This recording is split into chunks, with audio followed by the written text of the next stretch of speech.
It may be kill the umpire, but in 2 weeks, it's definitely Murder, She Wrote. Join us then for an all-new episode. Murder, She Wrote returns after the World Series. Welcome back to Game 2 of the 1993 World Series. And for those of you who have been watching 60 Minutes, we welcome you inside Sky Dome here in Toronto, Ontario, where we are getting ready for Game 2 of the World Series. I'm Pat O'Brien along with Tim McCarver, and we've been talking about the Philadelphia Phillies all week, it seems. But what an awesome performance by Toronto last night, Tim. Well, I think one of the developments last night, as far as the Toronto Blue Jays were concerned, is that Cito Gaston here in Toronto is not going to have to worry about making any moves with his lineup. He didn't do it in the ALCS. He didn't use a pinch hitter or a pinch runner.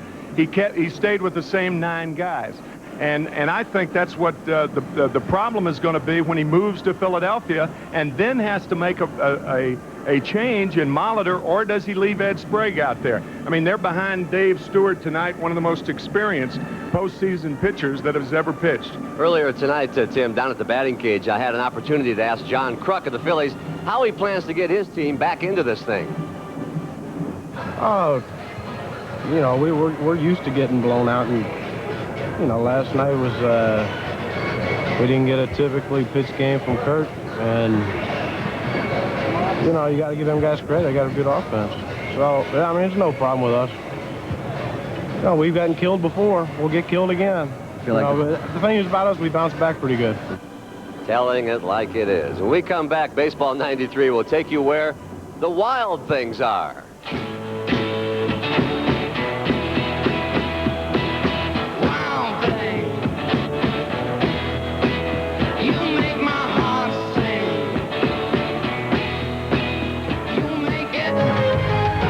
CBS Sports presents Baseball 93. Baseball 93 is sponsored by Michelin, because so much is riding on your tires. Ford Motor Company has 5 of the 10 best-selling new cars and trucks in America. And to help keep your car running like new, we designed Quality Care Preventive Maintenance. It's a level of care you won't find anywhere but at your Ford or Lincoln Mercury dealer. Everything from changing your oil and filter to brake jobs and shocks. Quick, expert, and competitively priced. Quality Care, where the quality continues.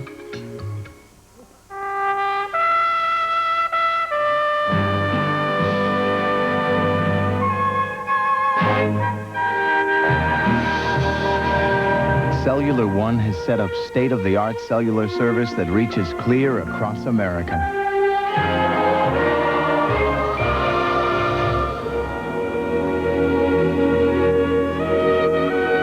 Beautiful, isn't it? What's new from Xerox? Xerox Extreme 450 Antifreeze and a new 4-year guarantee. We've taken our promise to extremes. For the next 4 years or the next 50,000 miles, we guarantee the temperature never drops below Xerox. At the first tickly itch of athlete's foot, Desonex. Killing those grungy fungi before they get racket and burning. Go get that can now, or else don't blame Desonex. Happy-go-lucky Philadelphia Phillies. You're right inside the dugout there live. You know, when you think about relief pitchers, you typically think about somebody who has impeccable control and can come in to pitch his team out of a jam. Well, Mitch Williams is the Phillies, of course. To put it mildly, not your typical reliever. In fact, when it comes to getting into the game, the jam is just getting started.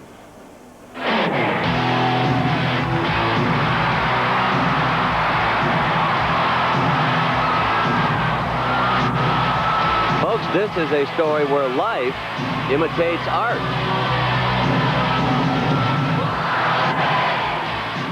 In '89, when the movie Major League was released, they hung that nickname on me, and I've had fun with it. I mean, I'm not going to lie to anyone and say, well, it hasn't been fun. It has been fun. Yeah. And everything has been fun in Philly this year for the spontaneous southpaw who began his career in Texas before striking it big in the Windy City. Then Wild Mitch ran into a mild hitch.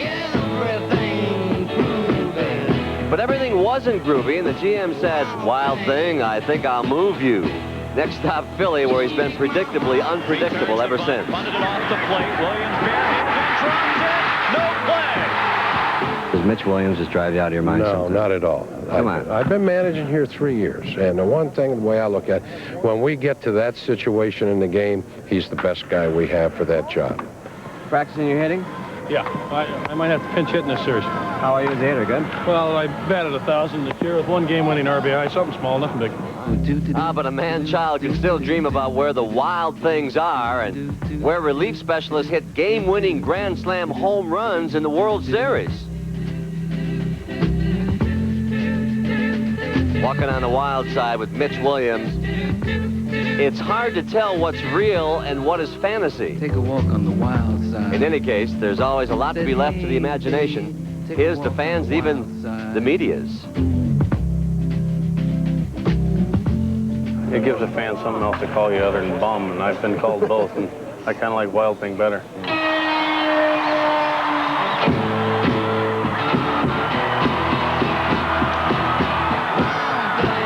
Forget about the curveball, Ricky. Give him a heater.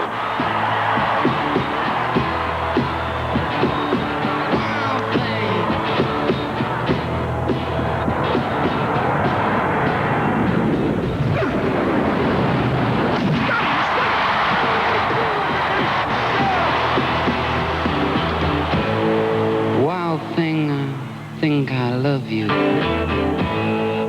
And there must be something about Philadelphia pitchers. Here's tonight's starter, Terry Mulholland, doing a little gardening there on what is tonight, Mulholland Drive. Coming up, Sean McDonough and Tim McCarver, my friendly neighbors in the broadcast booth next door, will join you with the starting lineups when our CBS Sports exclusive coverage of the 1993 World Series continues after this message and a word from your very own local station. We can offer you this kind of salary, Tim, because our law firm is so successful. There is also the country club membership, access to the corporate condo in Barbados. Plus, you can have your choice of any color Hyundai you want. Well, Tim, we would never have gotten so successful if we hadn't also been so sensible.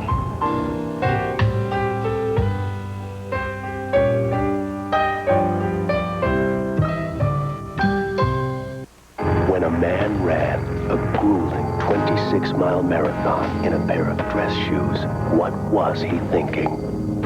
He was thinking, I'm glad they're Rockports.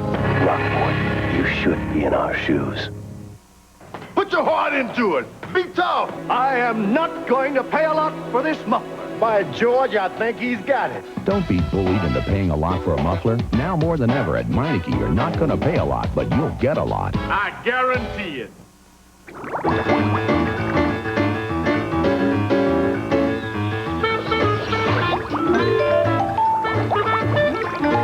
What tire do you trust in the wet?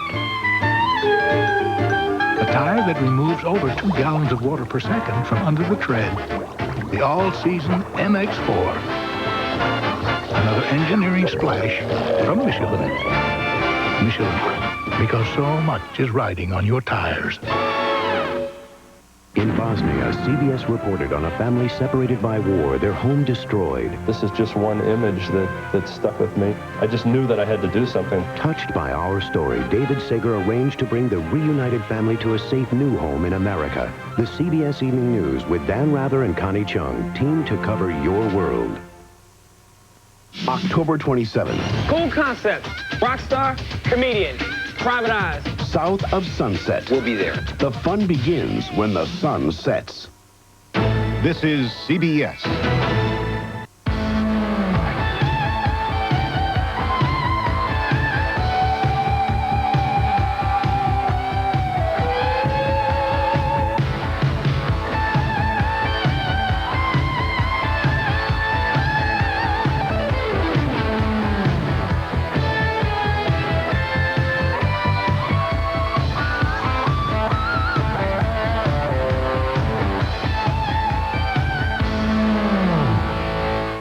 Mr. Ratledge has always relied on Lowe's to find everything he needs for his lawn.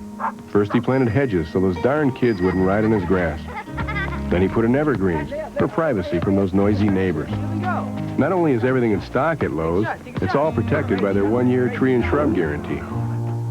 And now? Well, Mr. Ratledge is planting something just for himself. A flowering crab. Lowe's, helping add value to the homes on Raymond Street and your street. This is your News 2 station.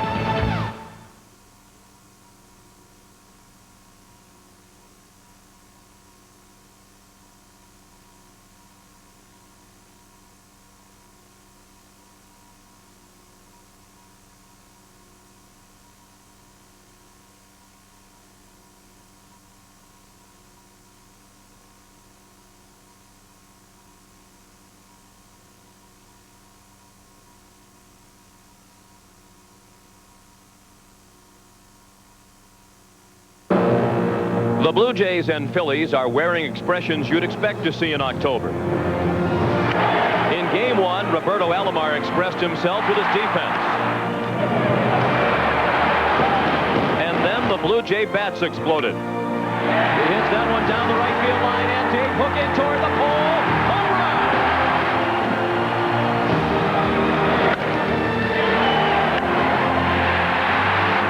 The 2-2 pitch. Well hit down the left field line. Fair ball. It was time for Alomar to make a statement with his bat. Ripped down the line. Fair ball to score 2. The faces told the story of Game 1, and tonight we'll find out who'll be smiling when the curtain falls on Game 2.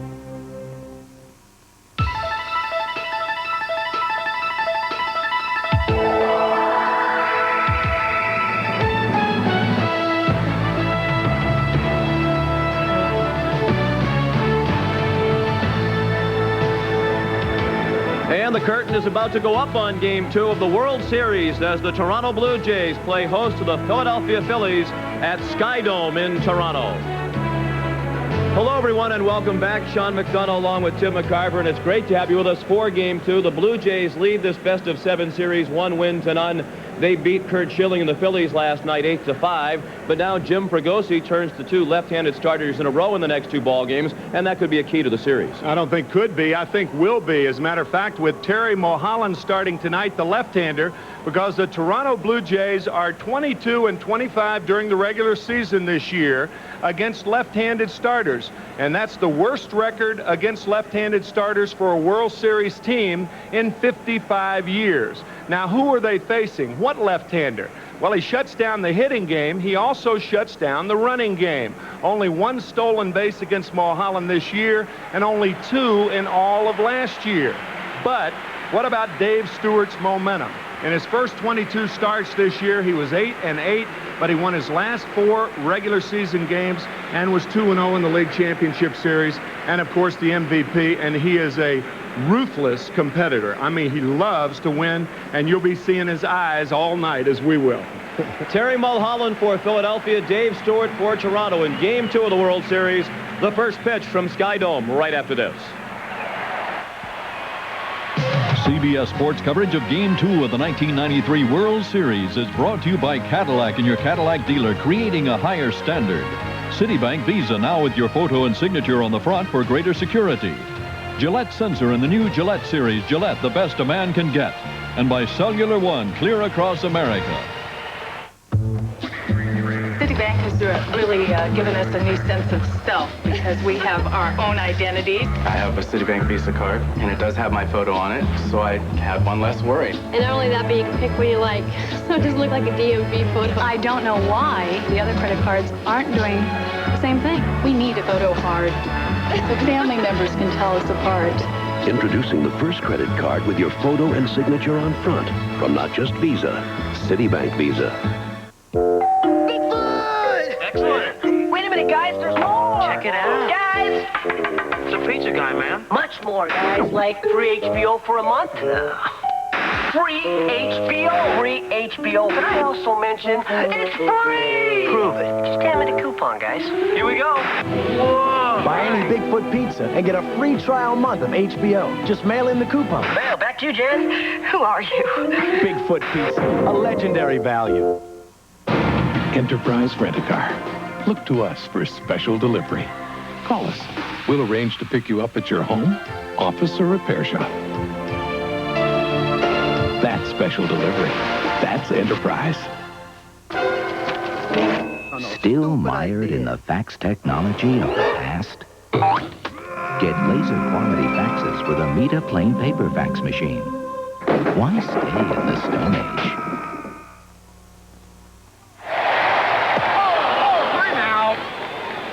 What are you thinking about out here? I don't know. I just don't think this perm looks natural. Perm? You think you've got problems? Take a look at these split ends.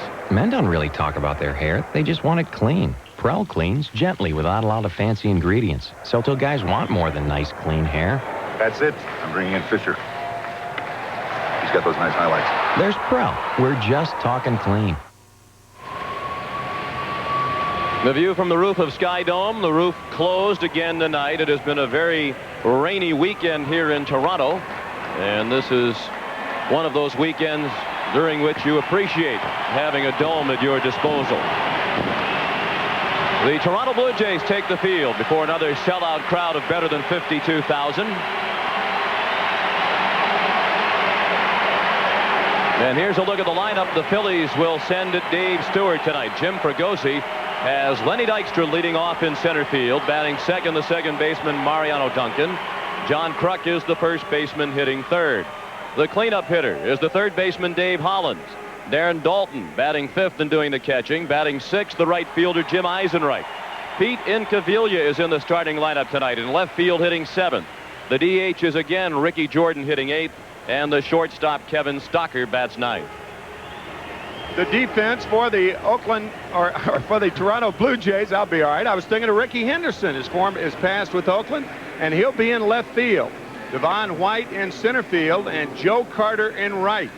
Ed Sprague will be the third baseman. Tony Fernandez at shortstop. And you saw what kind of territory Roberto Alomar could cover last night.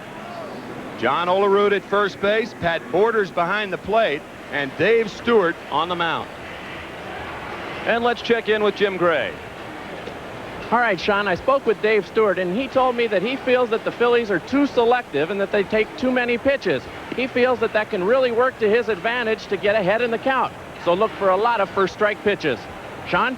Of course, last night the Phillies' strategy was to go up there and take pitches against Juan Guzman, who frequently struggles with his control. And even though the Phillies lost the game, that was an effective strategy as they forced him to throw 120 pitches over 5 innings. A different strategy tonight because Dave Stewart with good control, and once he gets ahead, he tries to make you hit his pitch out of the strike zone.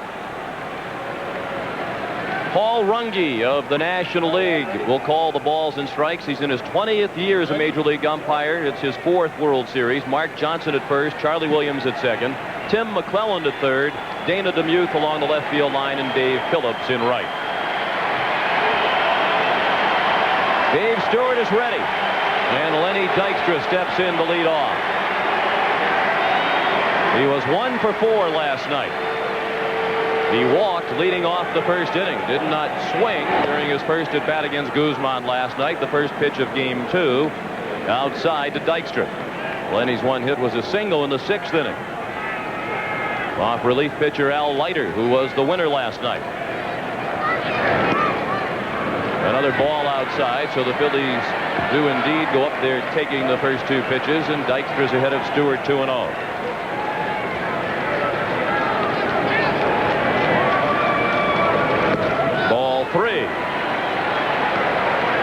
The big reason why the Phillies scored 877 runs to lead the National League, their patience. Dykstra, Dalton, and Kruk were 1, 3, and 4 during the regular season and walked to the National League. Barry Bonds, with 126 bases on balls, was second. There's an added factor. Not only are they on bases on balls, but they are hitting with a lot of 2-0 and 3-1 counts. Strike on the outside corner. Dykstra has taken 5 pitches and has gone to a full count. Taking 3-1, because for the most part, he's going to get the same pitch 3-2 that he got 3-1, and that's a fastball. And Dykstra pulled it foul. Well back into the stands and right. Into the luxury box level.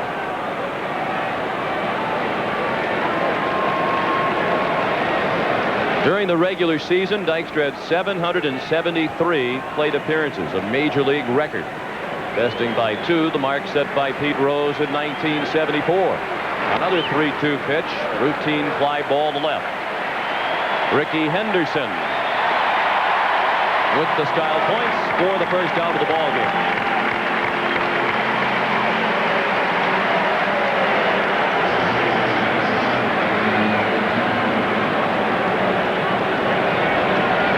And that brings up Mariano Duncan, who was again in the starting lineup against a right-handed pitcher. Why not after his performance last night? He went 3 for 5, stole a base and scored 2 runs. And Jim Fregosi told us before the game tonight that Mariano's rib cage injury is feeling much better these days. Breaking ball starts Duncan. 0-1.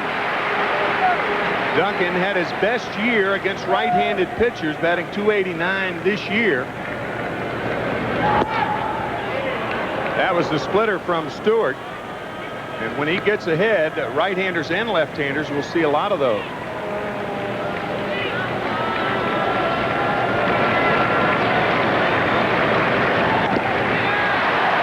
1-2 on Duncan. And the look at Dave Stewart that you saw a moment ago is certainly a familiar look. The cap pulled down over his eyes, the death stare they call it, as he glares into the opposing hitter. The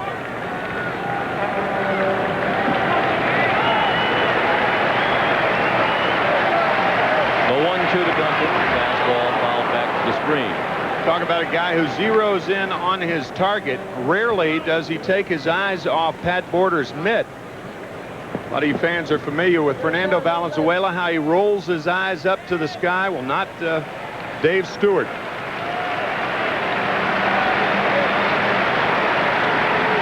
Another 1-2 to Duncan. Fouled out of play to the right.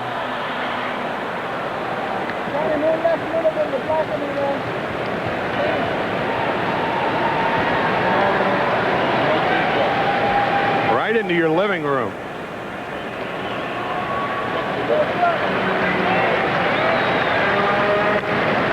On the ground in the hole, Fernandez from deep short, no chance. And Mariano Duncan is the first base runner of the ball game, an infield hit with 1 out in the first, his 4th hit in the series.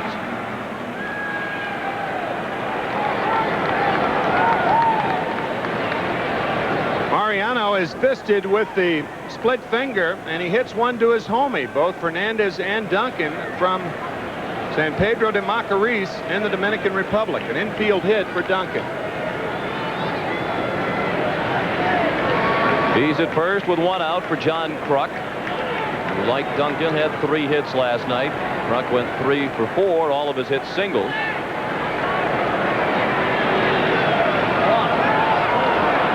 And the balk is called. Looked like he got his right spike, or the spikes on his right shoe, caught in the pitching rubber. You see a lot of balks? Well, there's no doubt about this one. He is on the rubber. And for some reason, it appears that he got the spikes of the right shoe caught on the rubber.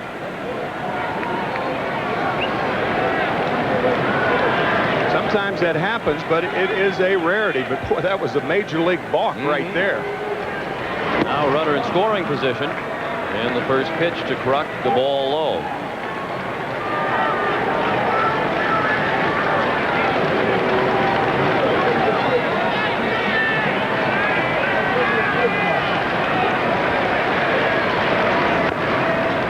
Check swing. Fielded by Stewart. He'll win the race to the base. And on the play, Duncan moves to third with 2 outs.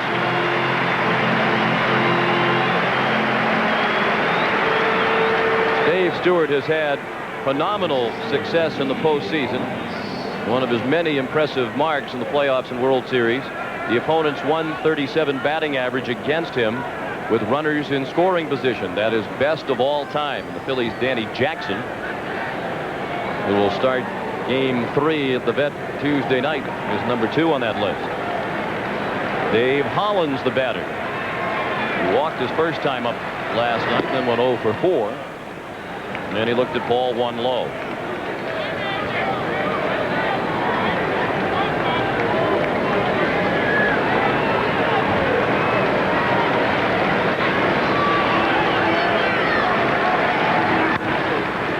Out of play and left.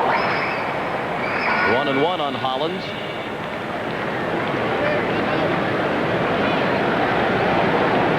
And the Phillies have advanced to this point in the postseason, still with very little production from their cleanup hitter Hollins.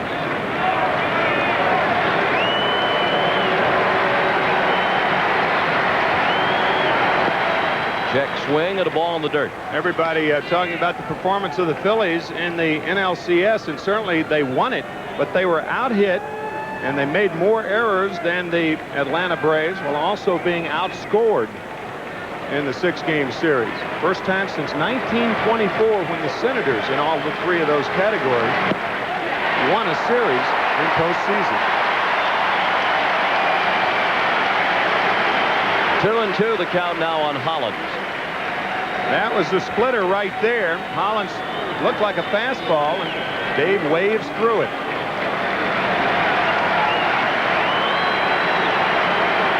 Two outs and a runner at third. And the 2-2. Fouled back to the screen.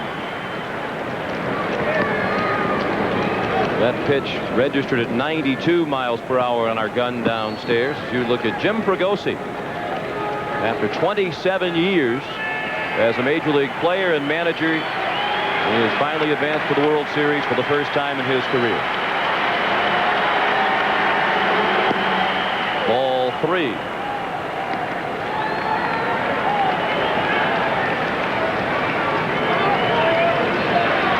Full count now on Hollins. Should he reach, Darren Dalton would hit next. No score in the top of the first.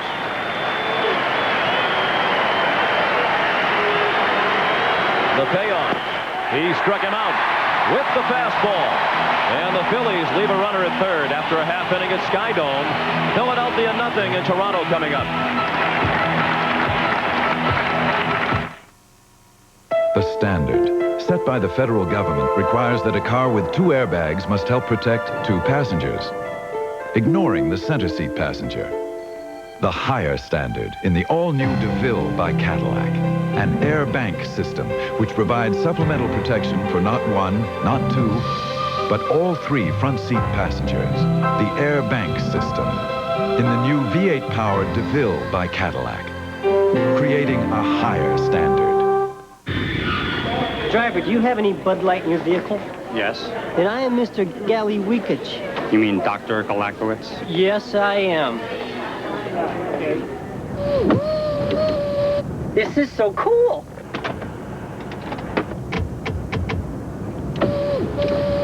First time in a limo? Doctor? In a limo this small. If you want great taste that won't fill you up and never lets you down, make it a Bud Light.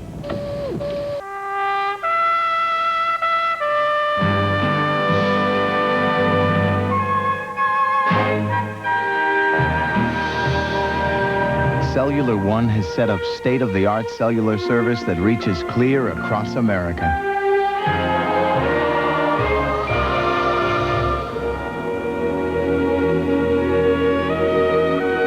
Beautiful, isn't it? Is Herman incurably romantic or just incurably weird? Women make your life a living hell. Then you die 6 to 8 years before they do. Evening shade. Then the family frog croaks. Shelly, come on, you're a doctor. I'm a plastic surgeon, Beth. You want me to do his eyes? Dave's World after Evening Shade, Monday. Can't you pump his little froggy arms? Cito Gaston has Ricky Henderson leading off again tonight in left field. Devon White is batting second in center field. Paul Mahler, the DH, bats third. He hit 6th last night. Joe Carter is the cleanup hitter in right field. John Olerud, the first baseman, bats 5th. Roberto Alomar batting 6th tonight at second base. Tony Fernandez is the shortstop hitting 7th. The third baseman, Ed Sprague, bats 8th. And the catcher, Pat Borders, hits 9th. The defense for the Phillies, Pete Incaviglia back in there in left field, even though a right-hander is starting against the Phillies. Len Dykstra, of course, in center. Jim Eisenreich, the left-handed hitter, is in right field. Dave Hollins with a strong arm at third base. Kevin Stocker once again at shortstop. Mariano Duncan at second. John Kruk at first base. Darren Daulton behind the plate. And Terry Mulholland on the mound. 12-9 on the season. And he has pitched only 5 innings in the last 5 weeks of the season. He worked 5+ innings against the Braves 8 days ago. And he lost when the Braves had a 5-run 6th inning against Terry and the Phillies. Terry bringing a 2-0 lead into the bottom of the 6th. Pitched very well for the first 5 and shutting out the Braves, and then it came apart quickly for him in the 6th. No scores. The Blue Jays bat for the first time tonight. Ricky Henderson leads off. Coming off a 1-for-3 game 1. His one hit last night was a single. Knocked the starter Kurt Schilling out of the ballgame. While Holland's first pitch skipped by Darren Daulton. A right-handed hitter in particular has a very difficult time picking the ball up off Terry Mulholland because the glove and the arm come together. A lot of hitters say that he throws out of his uniform, and often they are late picking the ball up. That's to Mulholland's advantage. This is Terry's first World Series appearance ever, and he has fallen behind Henderson 2-0.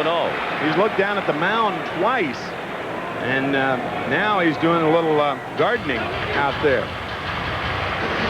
That's his second stint as a gardener tonight. We saw him during the pregame show with Pat O'Brien taking the rake to the mound in the bullpen.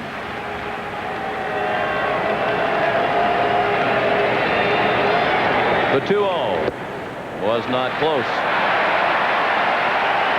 3-0 on Henderson.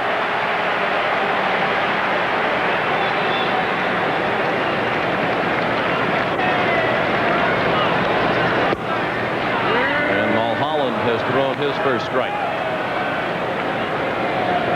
Similar start to that of Stewart as he fell behind Dykstra, the first batter of the night, 3-0, and then came back to retire Lenny on a fly ball.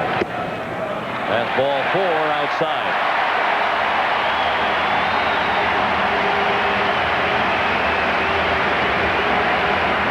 Now an interesting matchup. Mulholland with arguably the best move among all Major League pitchers, and Ricky Henderson, Major League Baseball's all-time steals leader at first base. Now Devon White, who continued his torrid postseason with a 2-for-4 game 1, including a mammoth home run in the 5th inning. Kurt Schilling into the second deck and right.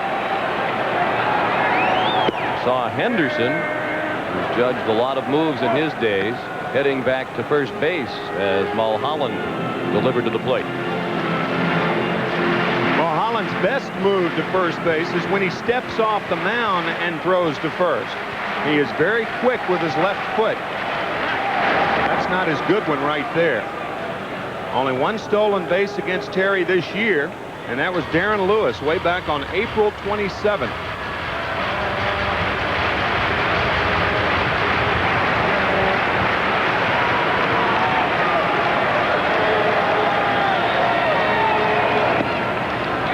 Not been a stolen base this year against the battery of Daulton and Mulholland because Todd Pratt was the catcher for Philadelphia back on April 27th when the Giants' Darren Lewis stole that base against Mulholland.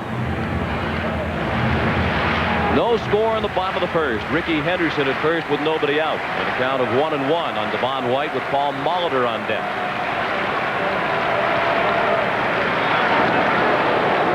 That was a step-off move right there, and you could see how quick that left foot was of Terry Mulholland's. The left foot steps off. He gets the arm up in time, and that is a very, very good move. He had 16 pickoffs to lead the major leagues last year. 1-2 now on Devon White.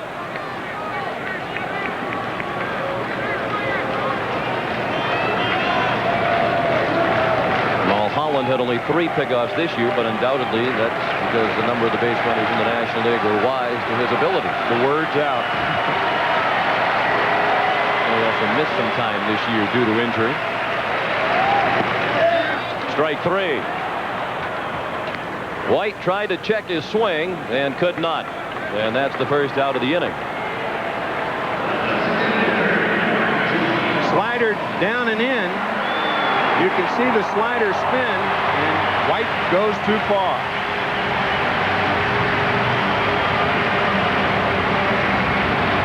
Now Paul Molitor, who was the number 6 hitter last night against the right-handed starter Schilling, went 1 for 4. An infield hit and an RBI in the second. Fergosi said that was an important at bat in the ball game and impressive on the part of Molitor, because all of the Phillies scouting reports indicate when Molitor hits the ball on the ground, it is almost always through the left side of the infield. Molitor managed to get the ground ball to the right for the infield hit and the RBI.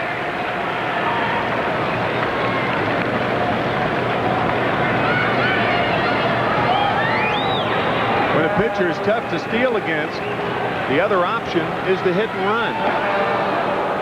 Boy, he's quick over there.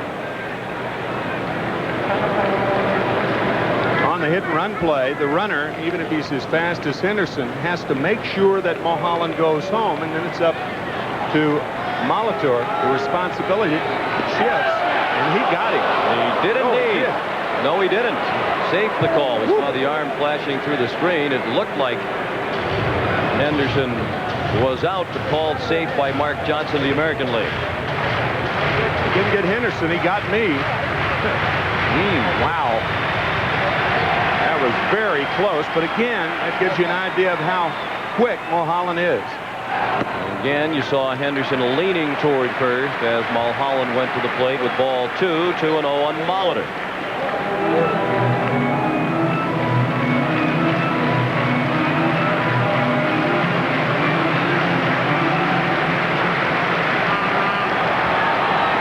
No score, bottom of the first. Henderson at first base, 1 out. He is running. The pitch is strike, the throw, a good one. And Henderson is out.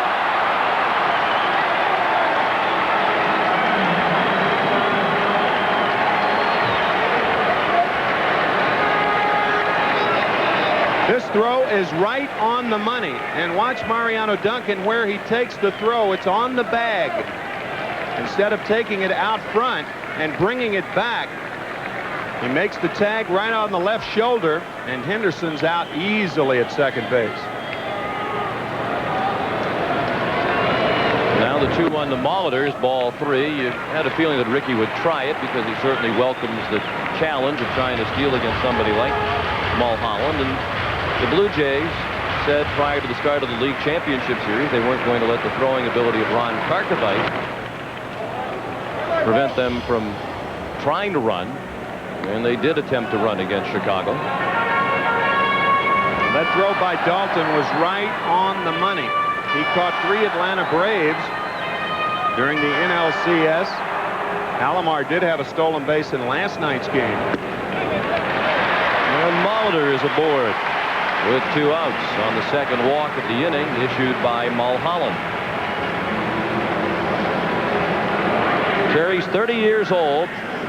Pennsylvania native from Uniontown, PA. Now makes his home in Scottsdale, Arizona. And here is Joe Carter.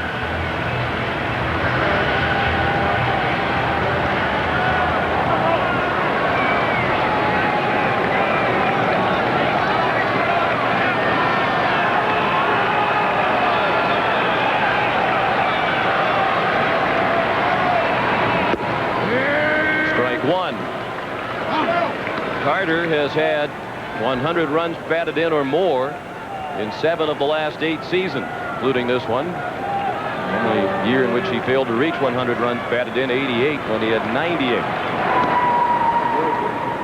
And even at age 37, Paul Molitor is still a threat to run.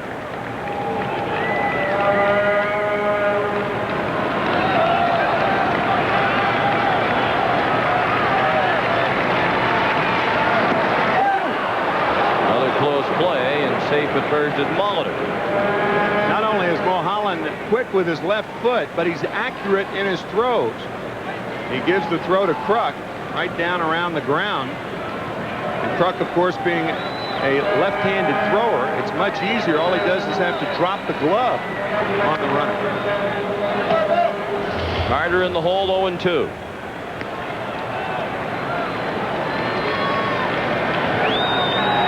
Molitor had 22 stolen bases during the regular season. He was only thrown out 4 times. No score. We're in the bottom of the first. And the 0-2 to Carter is pulled down the line, foul.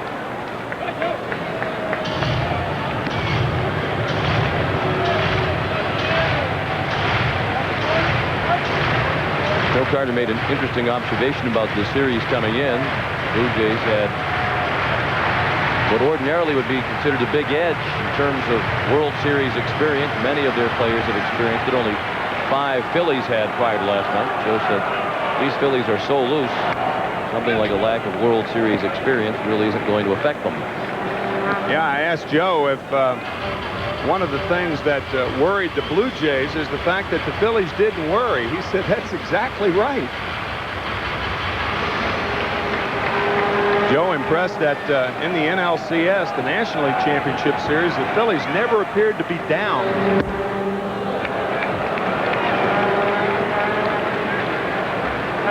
1-2 the count on Carter.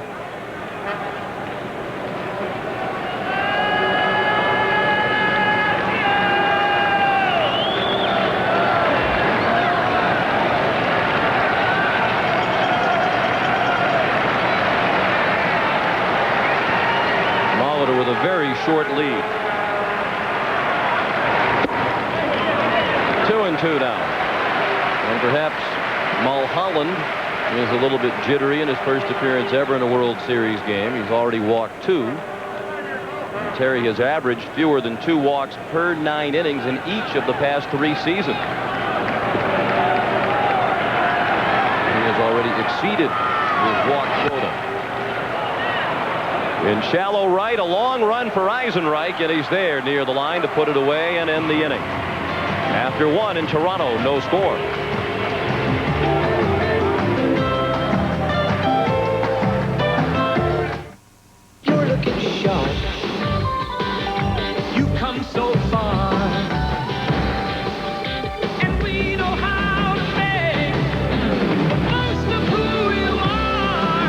Gillette Sensor has spring-mounted twin blades that adjust to your face. A shave this close, this safe was never this easy. Sensor, together with Gillette shaving gel with advanced lubricants for an incredibly smooth shave. Gillette, the best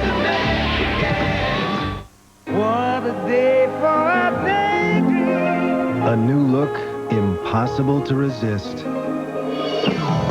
The rush of a powerful V6 engine, superb control and handling, even the safety of driver and passenger airbags. This stuff of dreams? Not anymore. Like it? Loved it. The new Grand Prix Sport Coupe. This place.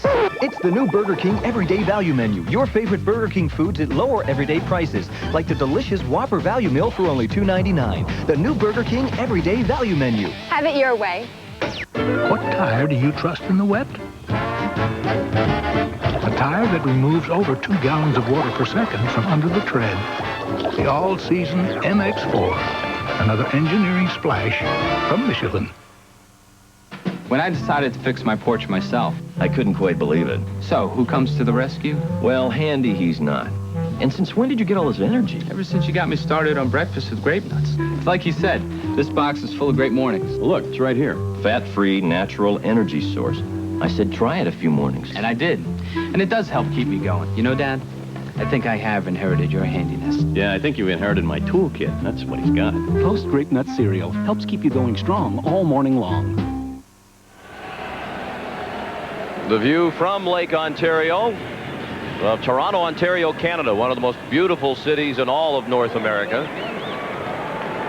Certainly one of the cleanest.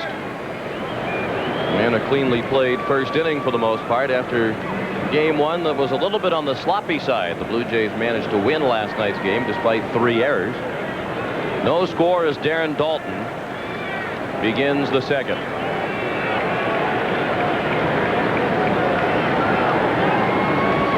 Against Dave Stewart. First pitch of the inning on the outside corner for strike 1.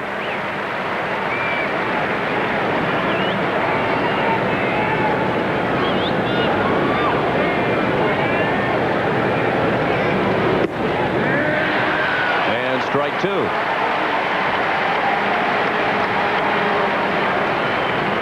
Stewart in his first year with the Blue Jays. He signed a 2-year contract in the offseason as a free agent for a reported $8.5 million. And his career as a Blue Jay got off to a very slow start. As a matter of fact, he opened the regular season on the disabled list. He had a strained right forearm coming out of spring training. Popped up. Fernandez. 1 out.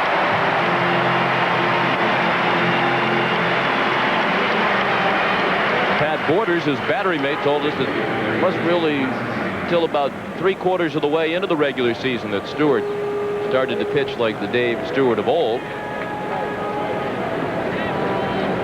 You mentioned the numbers down the stretch. He has plenty of momentum coming into the World Series. Jim Eisenreich, the batter.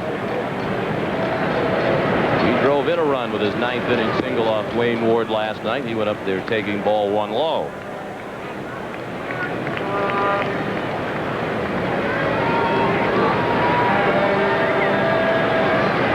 The 36-year-old Stewart. It was a fastball that missed. 2-0. So far, Dave, making it look very easy, but his career has not been easy. He signed with the Dodgers, arm problems, and then he signed with the Phillies, released by Philadelphia in 1986.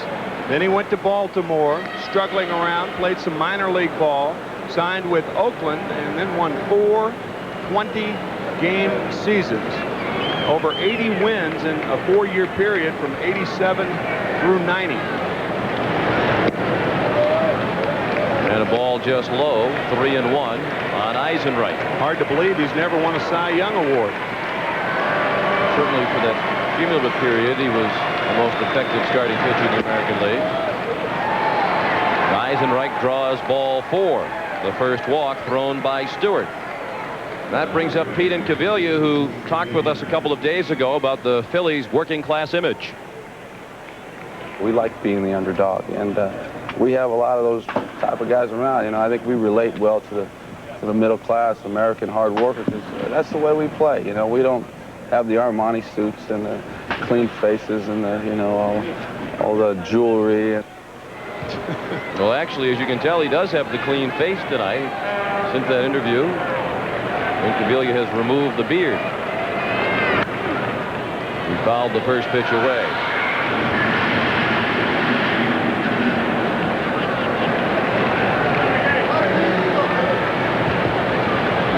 Certainly a solid average for his career against right-handed pitchers, but he didn't start many games against them this year while platooning in left field with Milt Thompson. But Thompson struggled with the bat late in the regular season. That problem has continued in the postseason, so Incaviglia is in there tonight trying to generate a little more offense. Stewart tied him up. 0-2 the count. That's where most pitchers try to pitch Incaviglia in tight. He is so muscle-bound, very strong, loves to extend his arms, and can hit the ball out in any part of the ballpark. 5 home runs to right, 5 to center, 14 to left this year.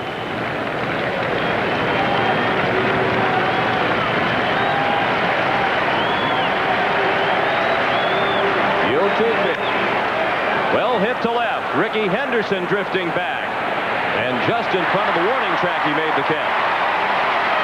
Eisenreich, and almost all the way to second, and he's back to first with 2 outs. Well, the breaking ball made Incaviglia spend his power when he stepped. He brought the hands forward and had nothing left with which to hit. Usually if you're fooled on the breaking ball and you keep the bat back, it's all right. But watch how the bat comes forward. The front side collapses, and he still hit the ball about 360 feet to left center.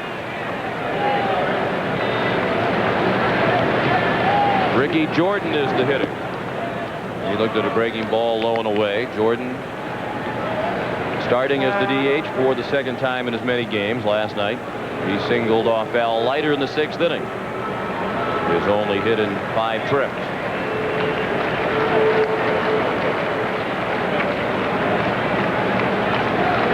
Eisenreich had 5 stolen bases without being caught during the regular season.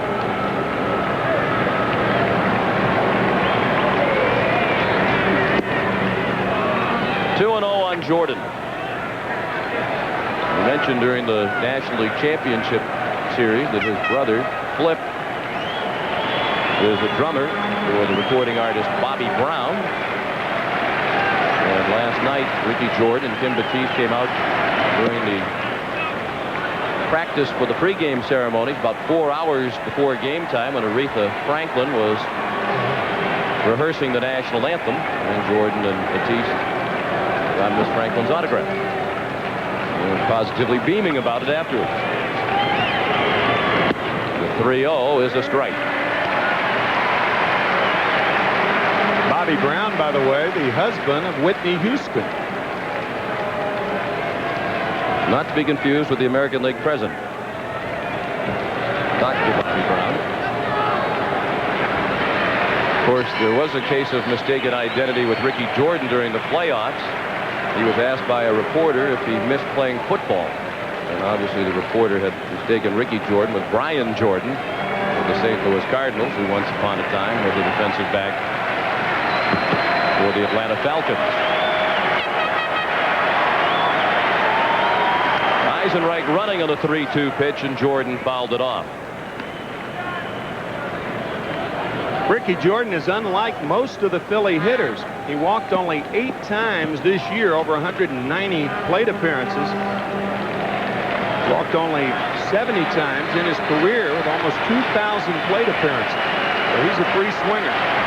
And he swings away on the second 3-2 pitch. Ricky Henderson has to play it on a hop. He lost his cap, but not the ball. Eisenreich running with the 3-2 pitch made it to third, and Ricky Jordan has his second hit of the World Series and Philadelphia's second hit of the ball game. This is one thing you can do on the artificial surface. You can charge the ball and then smother it once it's close to you. You can't take that chance on a natural grass field. That's a ball that had enough hang time where it appeared that Henderson could have caught that ball easily. I don't know whether he saw the ball all the way. But that's a ball that Ricky Henderson usually sucks up. And he'd taken another step or two instead of working hard to put the brakes on. He might have been able to catch that rather routinely. Kevin Stalker is the batter. He tries to bunt and pops it up. Borders can't get it. Craig was also in pursuit, but Borders, the catcher, had the best shot at it. Interesting play by Stalker, trying to bunt with 2 outs and runners at first and third. He was trying to get Eisenreich in, and if you're on third with a batter that will bunt, you have to be alert for that play. No score. We're in the second. The Phillies left a runner at third base in the first inning. They have runners at first and third with 2 outs here in the second. Stalker had 1 hit, 3 at-bats last night. Split finger and the count of 0-2. Larry Boa is the third base coach. His name has come up regarding the Houston Astros managerial vacancy. And Davey Lopes has been listed as the front runner in most of that speculation. The 0-2. Pulled down to first, foul ball. Olerud applied the tag on Stalker, but it was a foul ball, and that's not the first time those two have met. Stalker played college ball at the University of Washington, and Olerud at Washington State. Stalker played 1 year against Olerud and spoke about John as if Olerud were the Babe Ruth of college baseball at the time. He said it was absolutely unbelievable to watch the hitting displays that Olerud would put on in college. Of course, back then, Olerud was also a pitcher, but Stocker never faced John when he was on the mound. Stocker was a freshman at Washington when Olerud was a senior at Washington State. And he said his recollection was that Olerud hit at least one home run at every game played between the two. He was all world as far as Kevin was concerned.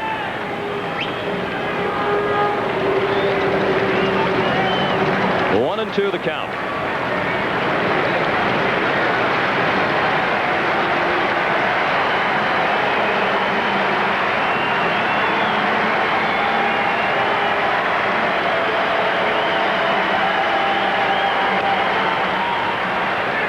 Alomar has to hurry. Out at first. Good play by Alomar and by Olerud. The throw had plenty on it and handcuffed John, but he was able to squeeze it. The Phillies strand two in the second. So what would you say if I told you to see your Oldsmobile retailer right now? You'd ask for directions. You'd say you just bought a new Oldsmobile a few minutes ago. You'd say, wow, an 88 special edition with air, cruise, tilt, anti-lock brakes, and dual airbags for $19,995. Gee, so I was right the first time. It's your money.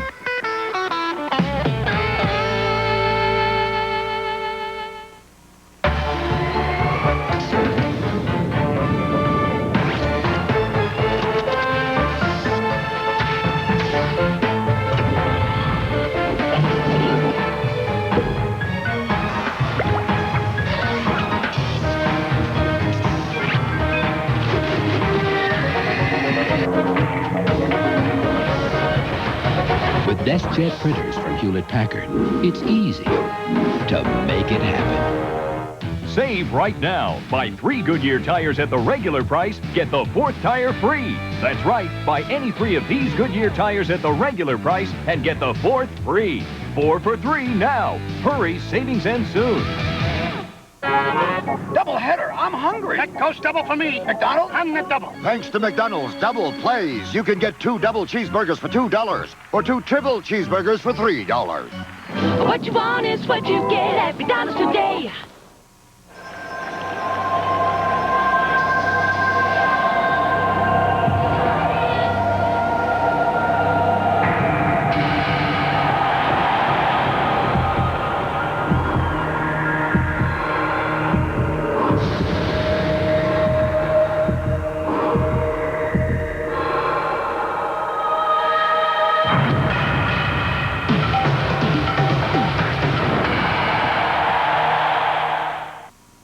A message from Major League Baseball.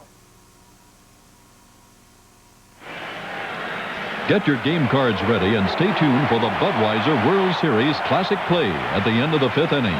You could win $100,000. That's certainly a good reason to stay tuned. No score after an inning and a half. Terry Mulholland ready to face John Olerud, then Roberto Alomar and Tony Fernandez. First pitch to Olerud, bounced down to first to Kruk. He waves off Mulholland, 1 out.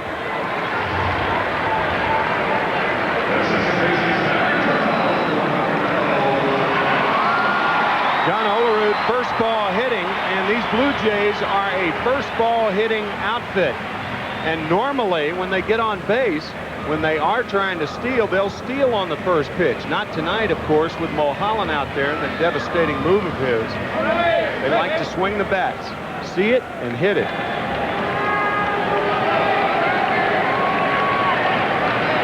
The hitter is Roberto Alomar. And he looked at strike 1. Roberto was the number 3 hitter last night against the right-handed starter Schilling. Went 1 for 4. He had a 2-run double off David West in the 7th inning. This is the way Cito Gaston has played it since Rickey Henderson was acquired. Against left-handed pitchers, ordinarily, Molitor bats 3rd and Alomar 6th, as is the case tonight.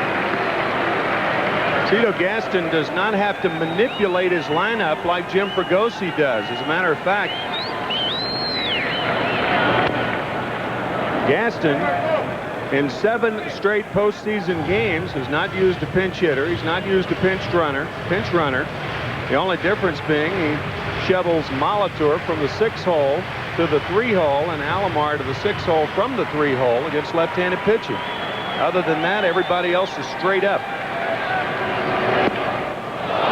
Swing and a miss for strike 3, and the bat went flying past the third baseman Dave Holland. 2 outs in the second, and that's the second strikeout of the night for Terry Mulholland. Players refer to this as a little helicopter. He swings through it, and it chops down in front of Holland.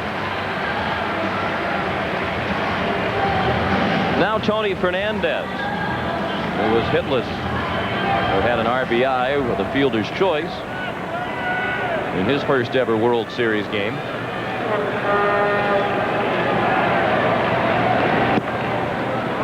Again, Mulholland looked down at the mound as he delivered ball 1 to Fernandez.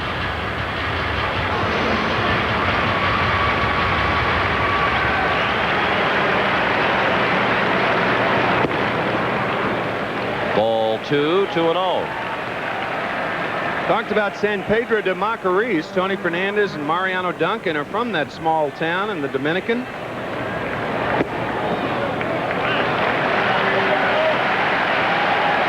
You have to approach it from the east, as that arrow would suggest, or fly to Santo Domingo and drive.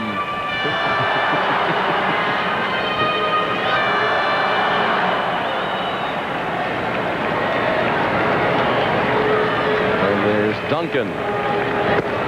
Fastball for a strike, 3-1 on Fernandez. That pitch 91 miles per hour.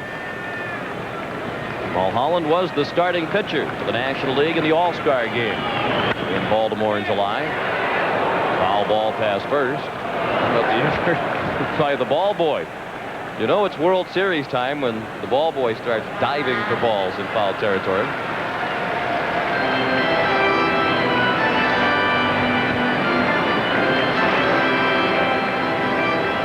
Full count now on Fernandez. With 2 outs and the bases empty, we're in the second. There is no score. The Blue Jays still do not have a hit. Eisenreich the catch. 1, 2, 3. Go the Jays in the second. After 2, no score.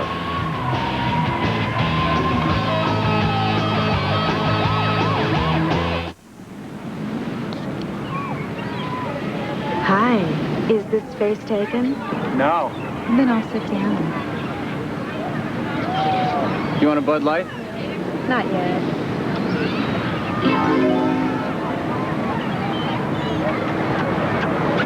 Hey, wait a minute! That's my Bud Light! If you want great taste that won't fill you up and never let you down, make it a Bud Light. How about a little help here? Imagine a wonder drug that could help reduce minor arthritis pain so the Panthers wouldn't lose their star shortstop. One that could relieve headaches so more boys could come out to play. A drug that studies show reduces the risk of second heart attacks. Imagine a drug that holds answers to all these ailments so families could gather for years to come. A wonder drug? Yes, it's genuine Bayer aspirin. The wonder drug that works wonders.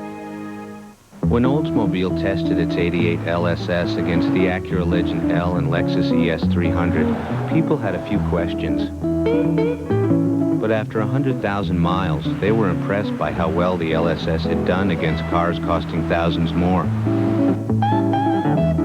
So to anyone who had doubts before, don't worry, we'll still let you take a test drive. It's your money.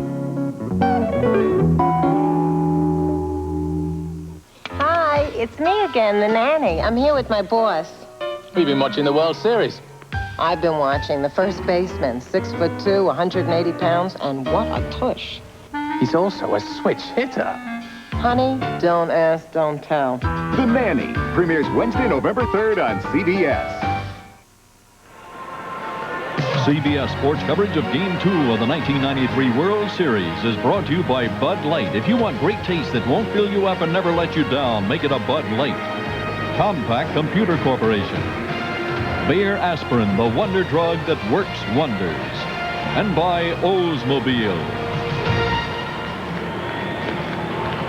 No score after 2 innings. Dave Stewart with a chance to become the all-time leader in postseason victories with a win tonight. He has 10 in his career, including, of course, the playoffs and the World Series. And that ties him with Whitey Ford.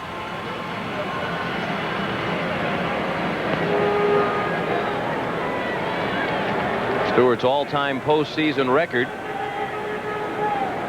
is 10-5. Whitey Ford was 10-8. Lenny Dykstra, the batter. He started the ball game with a fly ball to left. First pitch breaking ball for ball 1. Whitey Ford also with the most postseason starts, 22. Next was Catfish Hunter, and then Dave Stewart. This is his 17th time that he has started a postseason game. And in all but one of those times, he has gone past the 6th inning.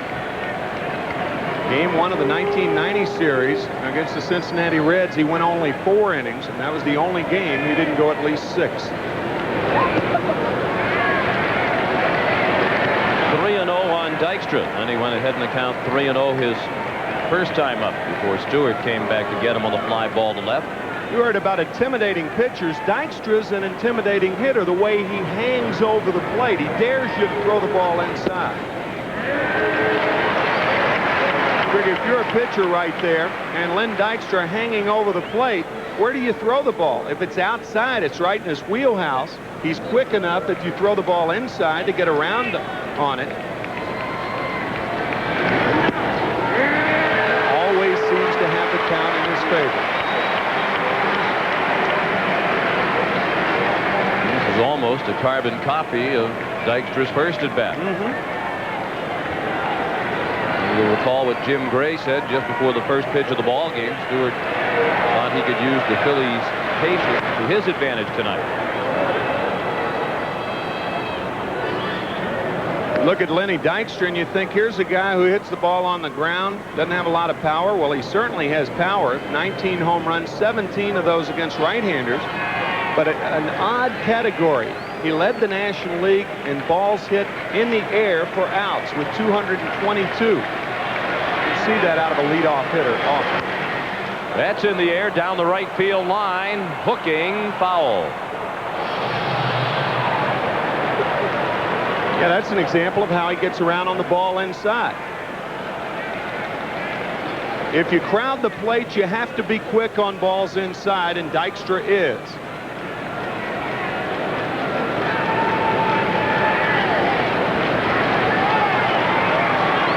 Another 3-2 pitch is ball 4. So this time, Dykstra's patience is rewarded. And the Phillies have the lead man on for the first time tonight. That's the second walk issued by Stewart.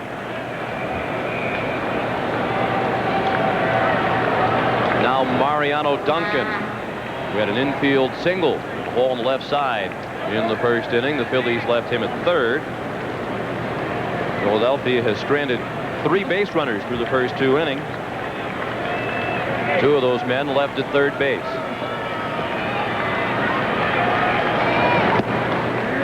Stewart over the plate at the knees with strike 1 to Duncan.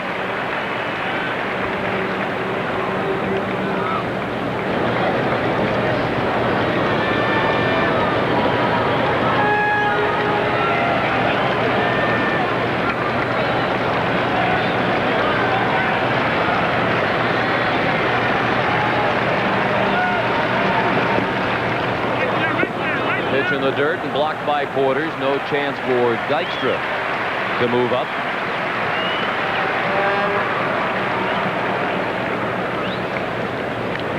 Mariano Duncan with that bat held very low. John Kruk, who is on deck, with the bat held very high.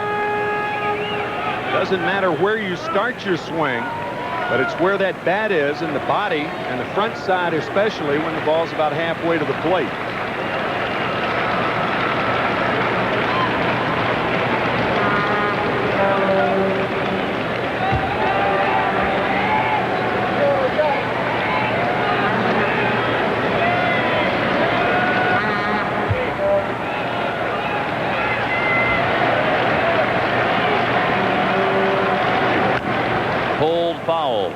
Larry Boa.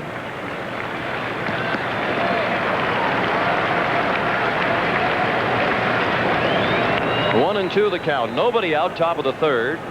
The Phillies have Dykstra at first. And a count of 1-2 on Duncan.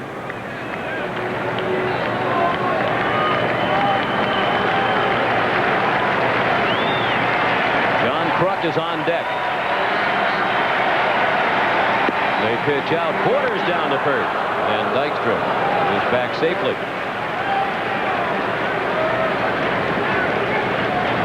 Since Pat Borders pitched out, he decided, well, I'll throw down there anyway. Throw was not close. Knowing the team character of the Phillies, it's got to be strange for this outfit to play in a ballpark where the crowd is so pensive and passive, as the Blue Jays crowd normally is. That's through Borders, and Dykstra moves into scoring position. There was a lot of talk in the newspapers here today about how loud the crowd was last night, but we've been in a lot of ballparks, and I don't think by many standards it would have been considered a loud crowd, except that this crowd is so notoriously quiet that, relatively speaking, it was loud by Toronto standards. That play scored a wild pitch.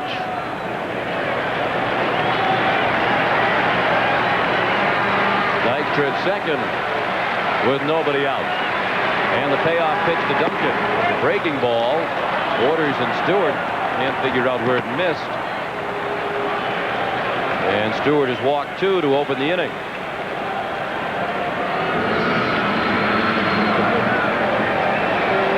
And a chance for John Kruk to give the Phillies the lead. He hit a chopper along the first baseline that Stewart fielded, and Stewart beat him to the bag.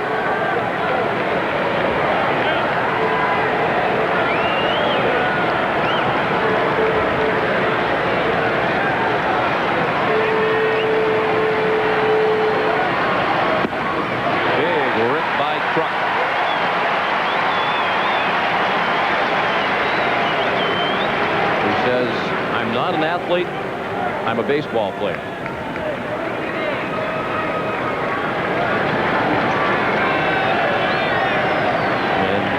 And in this jam, Stewart had a little extra on the last pitch. 92 on the fastball. That's sinking fast in right center, and it falls for a hit. Dykstra around to score the first run of the ball game. The Phillies lead 1-0 on the 4th hit of the series already for John Kruk.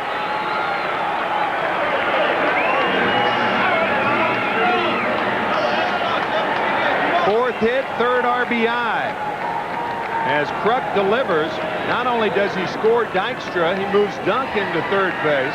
So 2 for the price of 1. And the Phillies take the lead.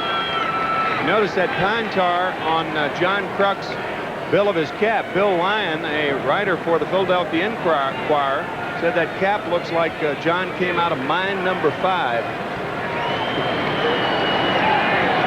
Wearing it all year. And it shows. Hollins to shallow center. Fernandez can't get it. And Duncan is in with the second Philadelphia run. So a couple of walks to start the inning, and then a couple of looping singles back-to-back off Stewart. The Phillies lead 2-0, and they have first and second, still nobody out in the third. Galen Cisco, the pitching coach, is coming out, but you know, big, strong guys are the guys who gets these types of hits, because the outfielders are playing so deep. Guys like Dave Hollins, John Kruk, Darren Dalton are more apt to get the little dunkers because the outfielders can't reach them. Get a hitter with not a lot of power, the outfield is in already, and rarely do they get the humpback liners. Well, Stewart said the Phillies' patience at the plate would work against them, but that has not been the case in this inning. They got back-to-back walks to start the inning, and both walkers have scored.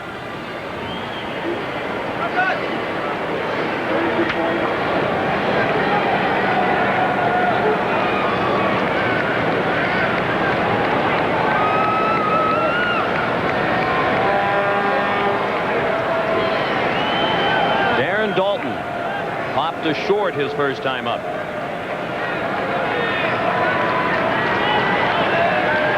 Thinking about a bunt, it's highly unlikely. Dalton did not lay down a sacrifice all year. And Jim Fregosi has great disdain for the bunt. Hollins didn't bunt for a sacrifice all year. John Kruk had no sacrifices all year. Jim Fregosi plays it straight up, and he tells us that no sense in changing right now just because it's the World Series. Of course, if he does change his philosophy, he'll be second-guessed by many, including his father, Archie, who is perhaps the harshest critic of Jim Fregosi's managing. Archie Fregosi, 80 years old, still involved with organized sport as the third base coach of a softball team in South San Francisco. Jim Fregosi tells the story about his third game as a major league manager with California. Back in the late 70s, a ball game in Oakland, he kept hearing a voice from behind the dugout saying, "Go out and take out the pitcher, get the pitcher out of there." And finally he got annoyed, stepped out of the dugout to look into the crowd and see who it was who was heckling him and say something to him. It was his father.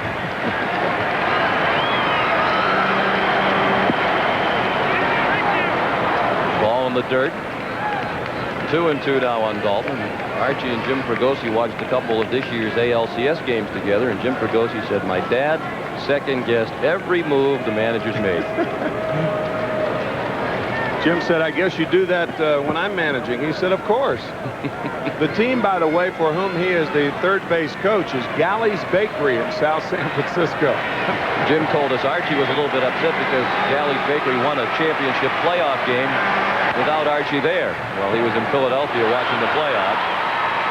Olerud to play at first on Dalton, so that's the same as a sacrifice bunt.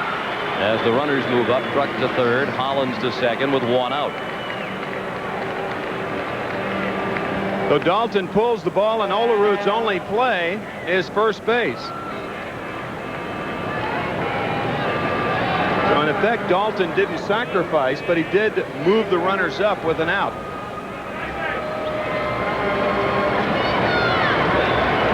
Blue Jays will play the infield back in the third inning, trailing 2-0 with 2 men in scoring position and one out. And Jim Eisenreich is the batter. He lashed at the first pitch and fouled it out of play to the left. You might think with the right-hander Incaviglia on deck, why not walk Eisenreich and get to Incaviglia? You're already down by 2 runs, and managers, I think, are properly reluctant to walk more runners on base. If Incaviglia gets a hold of one, the game's out of reach for the most part. Pulled foul past Mel Roberts in the first base coach's box. Saw John Kruk running on contact, and that's what the Phillies do a lot of. A ball hit on the ground with the infield back, Kruk will try to score. If he sees that he's caught at home, he'll try to get in a rundown and allow the other runners to move up. The 0-2 to Eisenreich. Fly ball to right, well hit. Carter sprinting back. It's over his head and over the fence. A 3-run homer for Jim Eisenreich. And the Phillies lead 5-0.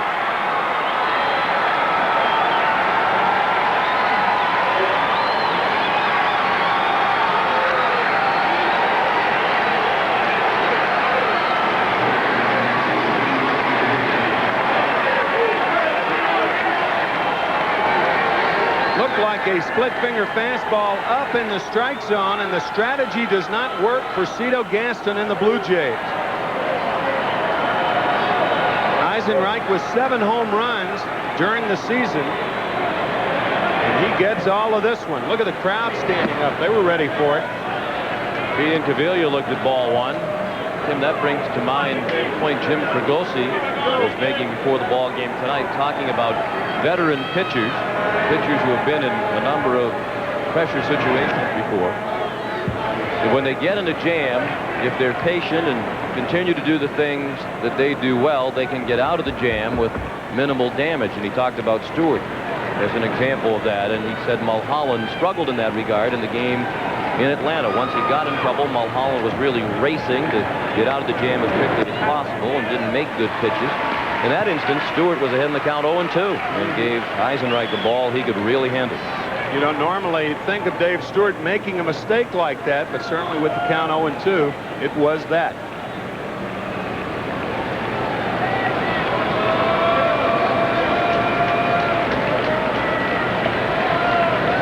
This is the first time that Dave Stewart has allowed as many as 5 runs in a postseason game. Incaviglia called out for the second out of the inning. Second strikeout of the night for Stewart. He had 16 prior postseason starts. He had not been touched up for as many as 5 runs in any of them. Actually, 1/3 of an inning, the Phillies scored 5 runs. Eisenreich responsible for 3 of those runs. And ball 1, a breaking ball, went back to the backstop on the first pitch to Ricky Jordan.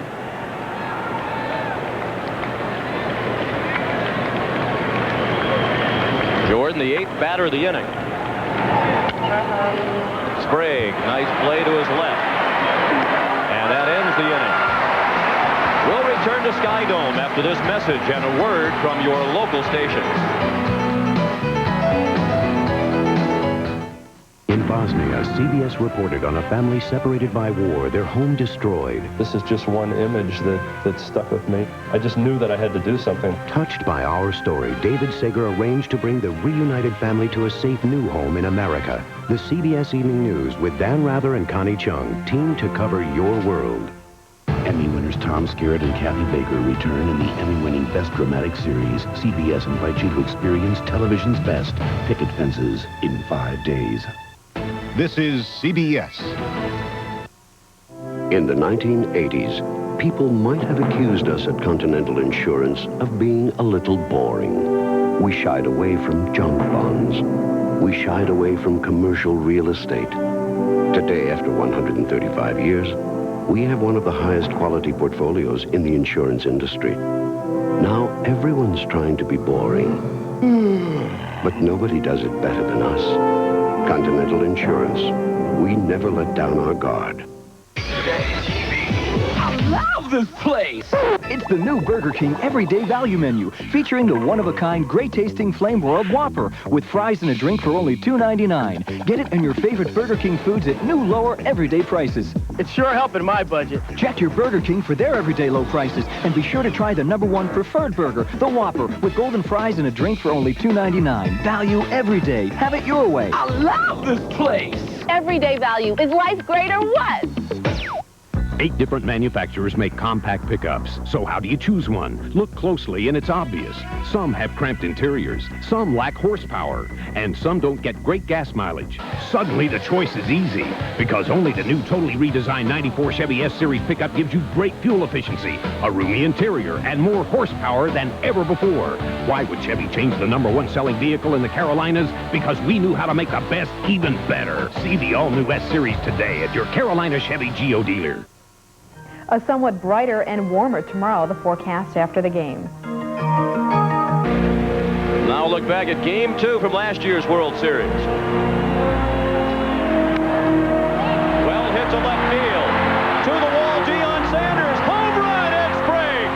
Off the bench with a pinch hit 2-run homer off Jeff Reardon to give the Toronto Blue Jays a 5-4 lead. And the Blue Jays went on to win by a count of 5-4 in his first ever World Series at bat. The first pitch he saw from Reardon, Ed Sprague blasted it over the fence in left. And the Blue Jays will need similar fireworks tonight to get back into the ballgame. They're down 5-0 as they bat in the bottom of the 3rd against Terry Mulholland, who worked a 1-2-3 second. Sprague, then Borders, and then the top of the order, Ricky Henderson in the Toronto 3rd. Sliced foul, 1-1.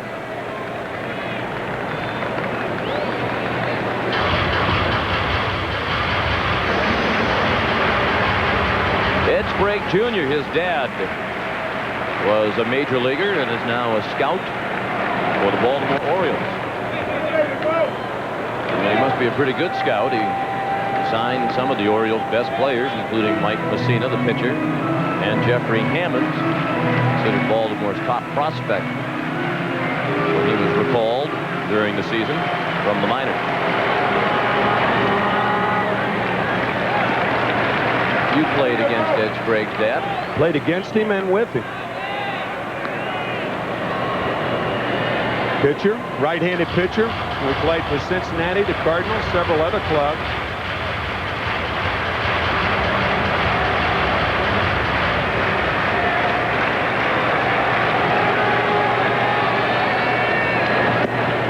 Check swing and a ball in the dirt. 3-2.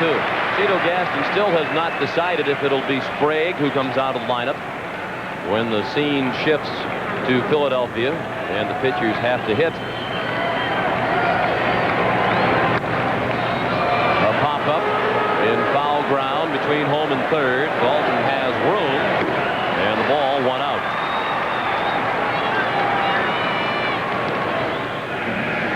And let's drop in at the Sky Dome Hotel. A room out in straightaway center field. They tell us the rooms at the Sky Dome Hotel are going during the World Series are anywhere from $350 to $1,175 a night.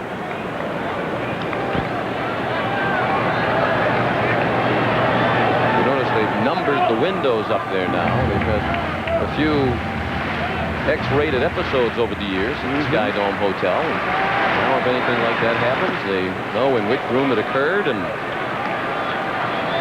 those people are dealt with severely.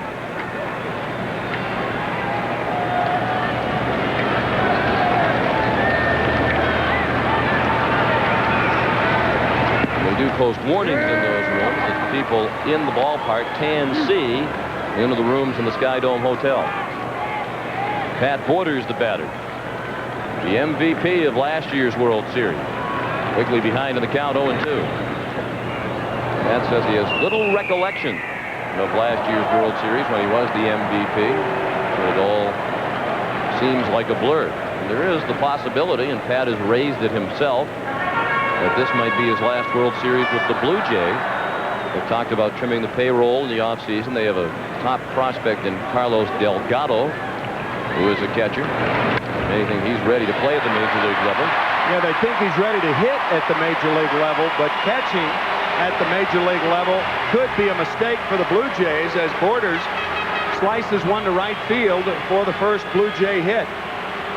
You can't rush catchers like you can infielders and outfielders because catchers have so much to do with the success of the pitching staff. Not only do you have to swing the bat, but you've got to be a good defensive player. There's just a lot of things in the development of a catcher that's more important, many more things than most players. With that hit, Borders has now hit safely in 21 of his last 22 postseason games. That's interesting, isn't it, Sean? John Kruk still holding Borders on with Mulholland on the mound. And Mulholland with a 5-0 lead throwing over to first base.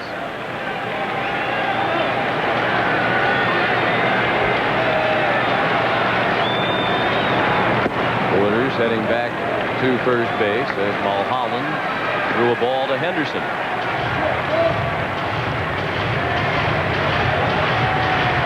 That's what the runner Borders saw. If you're going back to first, you might as well take a shorter lead and have your momentum going towards second.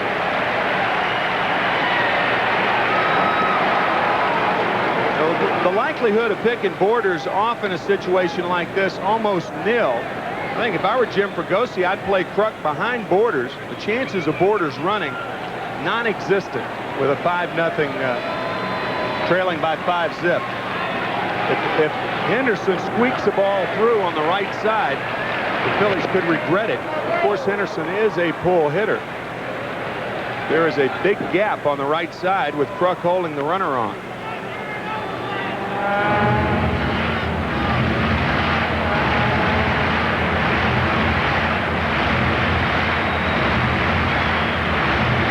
In the bottom of the third, the Phillies lead 5-0. Borders at first with 1 out. And a count of 1-1 on Ricky Henderson, who drew a walk his first time up.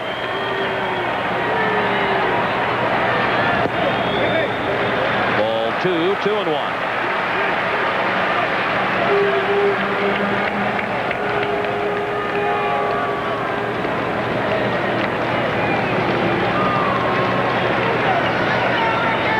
World Series games are quite likely Henderson's last in a Toronto uniform. He's a free agent at the end of the year. 2-2 the count on Ricky. I mentioned last night, Pat Gillick, the Blue Jays general manager, has acknowledged that if he had it to do over again, he probably would not have made the trade that brought Henderson to the Blue Jays from Oakland in exchange for a top pitching prospect, Steve Karsay. Just before the trading deadline, the Blue Jays were trying to add a pitcher. They were thwarted in their attempts. They thought they needed to do something to get them over the hump and thought Ricky was the man. Of course, part of that move was they were trying to keep Ricky away from the Yankees and the Orioles, some of the other teams that were in contention in the American League East. Last year, you may remember, they did go the rent-a-pitcher route when they obtained David Cohn from the New York Mets in late August. Cohn, a very valuable asset for the rest of the season.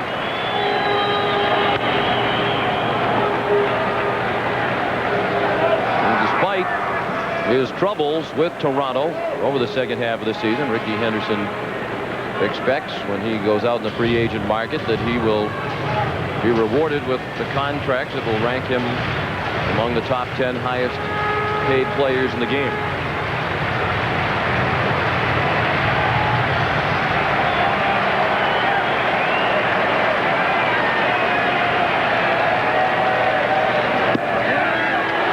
Strike 3. Henderson caught looking at the tantalizing off-speed pitch for the second out of the inning and third strikeout of the ball game for Mulholland. After all the fastballs, a changeup that stays inside by Mulholland. Could have taken something off the curveball. Yeah, he did. The downward movement of the curveball, and clearly a strike to Ricky Henderson.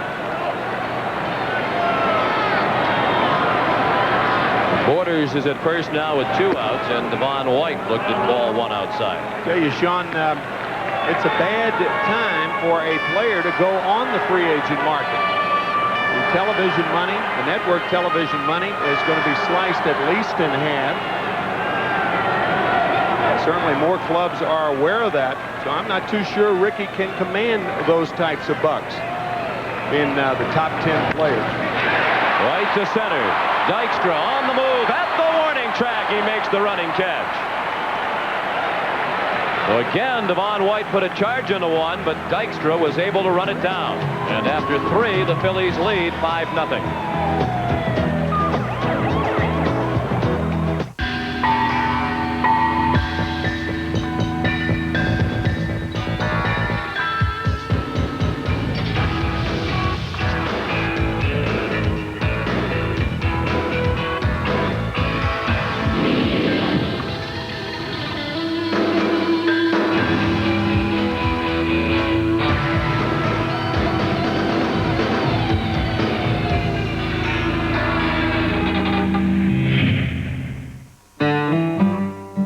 At Compaq, we realized that buying a computer raises a lot of questions. So we came up with the answer, Compaq Presario.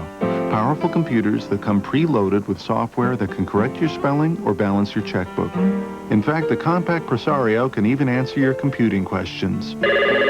Oh, and if you happen to have a phone, it can answer that too. Hi, we can't answer the computer right now. Please leave a message. The new Presario from Compaq. How about that flashlight you got in your hip back there? That's a pretty important piece of equipment to you? Yeah, it is. It's my eyeballs when the rest of the boat's shut off. Oh, yeah? What kind of batteries you got in there? Duracell. Yeah, there they are. Any reason for picking Duracell? They last long. And you're sure about that, huh? I'm positive. That's a piece of old lore that was passed along to you by some ancient tugboat captain? No, that's personal experience. Personal experience only. It's kind of like the old Bermuda Triangle. Duracell. No other battery lasts longer. One of the mysteries of the sea. The eyes of America. That's why ProVision is now offering $50 off on each complete pair of glasses. Pick any frame in the store, add any lenses, then subtract $50. Right now and only at ProVision. It's only a heartburn. I should learn to live with it. Right? You know, frequent heartburn may be a sign of a more serious medical problem. Your doctor has treatment plans that can help. Frequent heartburn. Isn't it time you talk to your doctor? 5-0 Philadelphia as we head to the 4th here at Skydome. Sean McDonough along with Tim McCarver. It's great to have you with us. And the Phillies have done tonight what they've done all season long, and that is bounced back from the adversity of losing last night and not playing very well in defeat. We saw them in the League Championship Series, bounced back when things didn't go well, and tonight they had to do it against Dave Stewart, but they put 5 quick ones on the board. A guy who's had all types of postseason success. He's never been beaten in league championship play. 8-0 there, and 2-3 in World Series play. And I remember of course, we all remember the game in Atlanta, probably the best performance by Danny Jackson since Games 5 in the ALCS back in 1985 in the World Series when he beat the Blue Jays and the Cardinals, respectively. Kevin Stocker takes the first pitch of the inning to left for a hit. It nearly bounded over the head of Henderson. And a wide turnaround first for Stocker. He has a leadoff single. I think that was the key game for the Phillies in the League Championship Series. That Game 5 won by Danny Jackson with the Phillies down 2-1, or Game 4, I should say. So Kevin Stocker drops one in front of Ricky Henderson, and the Phillies are out for some more here in the 4th inning. Lenny Dykstra got them started on their way to 5 runs in the 3rd when he drew the leadoff walk and scored the first run. He swung at the first pitch.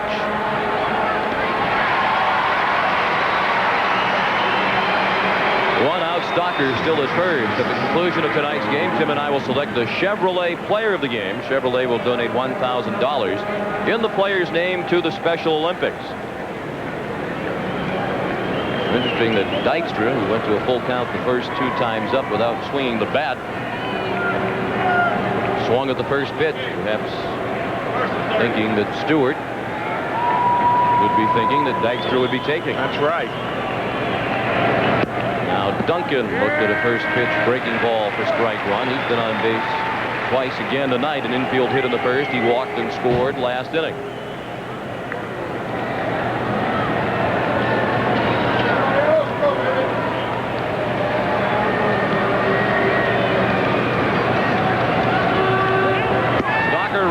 Duncan a swing and a miss, and he is out at second. Thrown out by Pat Borders for the second out of the inning.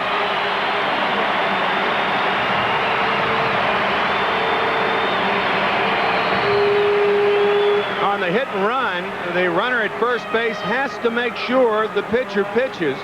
You can see the look by Stocker. Duncan swinging through it. Responsibility shifts to the hitter. He has got to make contact. Stocker was dead. As is Duncan. And all of a sudden, the inning is over. After 3.5, still 5-0 Philadelphia. Tonight's top story, storms on the East Coast causing delays up and down the entire eastern seaboard.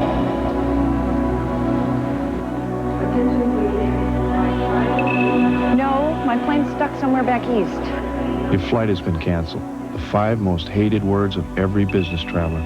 It's an absolutely guaranteed instant headache. You're just suddenly helpless.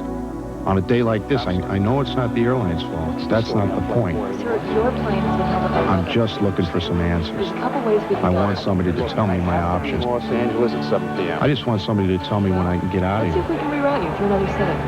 Those are the people I come back to. They try and find a way and make it happen. They give me my best option, maybe even on another airline. I appreciate that, because you know, a little honesty goes a long way. Tell Billy to look for me at halftime. I'll be there.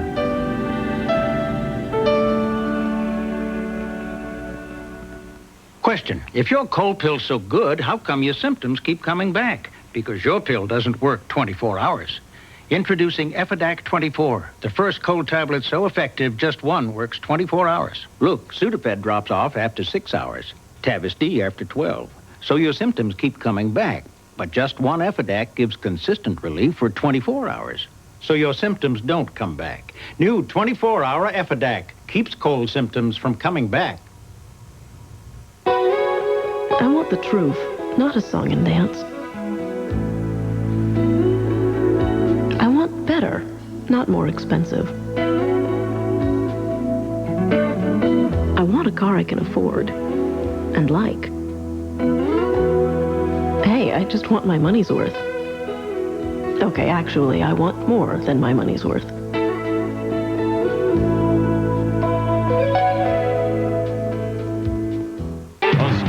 couple of Olympic medalists and World Cup champions compete at the Jeep Eagle Tournament of Champions Ski Series next weekend on CBS Sports Saturday.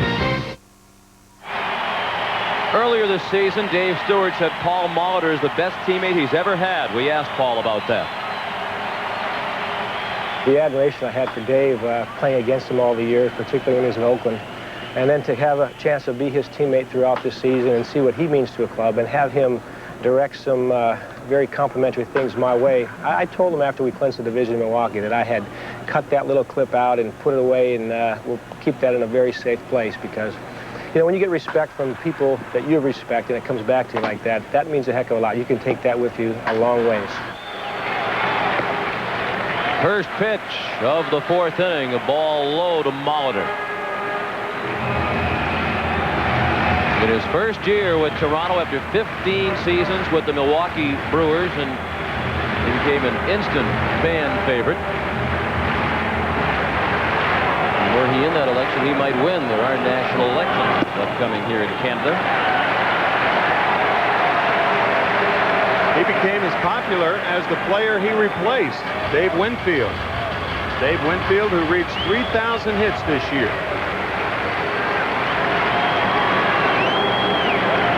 The 2-0, up the middle, base hit. Duncan was shading the middle, but still couldn't get to it. And Molitor has the second Toronto hit of the night. When you're way behind, it's easier to hit because the pitch that you get is going to be a more predictable pitch. The pitcher realizes that he can't walk you, so Molitor chooses a 2-0 fastball right down the pipe and rockets one back through the middle. A lot of pitchers you talk to say it's tough to pitch with a big lead, because it's tough to convince yourself to pitch as though the score was close. To throw 2-1 sliders and 1-0 breaking balls and change-ups.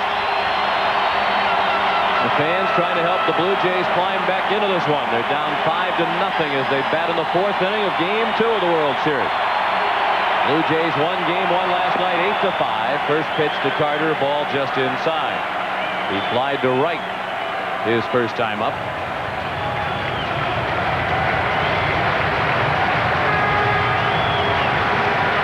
Molitor held on by Kruk. Carter at the plate. John Olerud is on deck. The 1-0 is low. 2 balls and no strikes.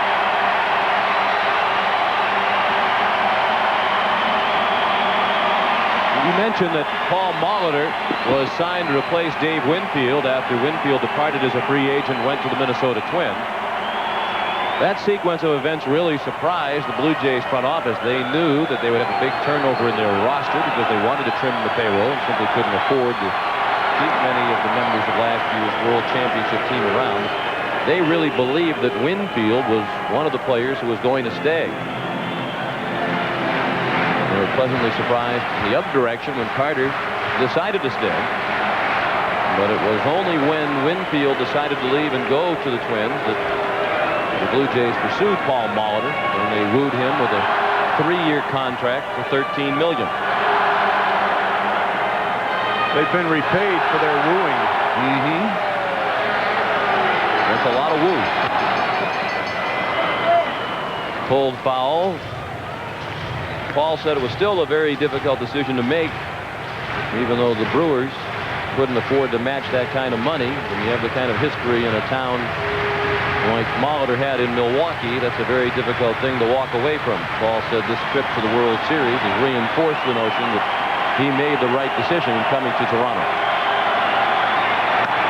Carter, a high fly to left. Incaviglia at the wall. And he can't get it. A towering 2-run homer for Joe Carter that scraped the backside of the left field fence. And the Blue Jays are right back in it. It's 5-2.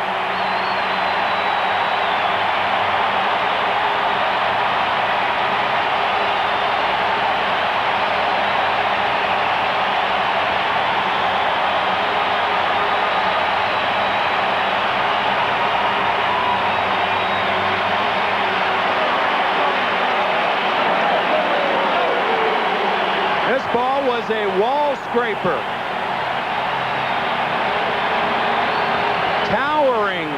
fly ball. And watch how close it comes to hitting the top of the fence. About 6 inches. So 2 runs in, still nobody out for Toronto. And John Olerud looked at ball 1. Sometimes if you're the runner at first base, you're watching the ball, the hitter's watching the ball, and there is a danger on balls with that much hang time for the guy who hit the ball to pass the runner. That didn't happen there, but it has happened in the past. Happened to me. That's why I said that. I know it did. Yeah. Would you like to share the details, or are they too embarrassing? No, bases loaded, and I did it. Went from a Grand Slam home run to a Grand Slam single. Past Gary Maddox in 76. 3-0, the count on Olerud. That was the first extra base hit of this postseason for Joe Carter. He had 8 singles in the games against the White Sox and Phillies prior to tonight. And boy, the price of his card might have just gone up. They have a card machine. And Joe Carter's card cost $1.50 Canadian. About $1.15 in United States currency. What don't they have at Skydome? The 3-0 right down the middle. Olerud was taking all the way. That's a point about that big lead, though, Sean. Molitor hits a 2-0 pitch. This is a fastball down the middle. Joe Carter, he was ahead in the count. And now Olerud is ahead in the count. But he cannot capitalize. He's out on the pop-up to Dave Hollins in foul ground. 1 out. We're in the 4th inning. The Phillies lead 5-2. They've out-hit the Blue Jays 6-3. Each team has 1 home run tonight. A 3-run homer by Eisenreich, and now a 2-run blast by Carter. And here's Alomar, who struck out swinging in the 2nd. Maxwell hit to center. Dykstra on the run, still going, and he makes a terrific leaping catch. Lenny was playing relatively shallow and had a long way to go. And another well-hit ball by the Jays here in the 4th off Mulholland. One of the differences in the 2 ballparks that these players are playing in is that the outfield fence is very cushioned here at Skydome. You said, what else could you have at Skydome? Well, cushioning for the outfielders, and a guy like Dykstra, who plays as hard as he does, no fear going into that wall. The wall at Veterans Stadium, however, is a little harder.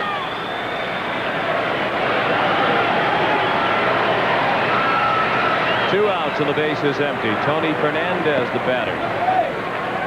1 appeal, no swing, says Mark Johnson. 1-0 on Fernandez, who was out in the fly ball to right in the 2nd. He's still looking for his first hit of the World Series.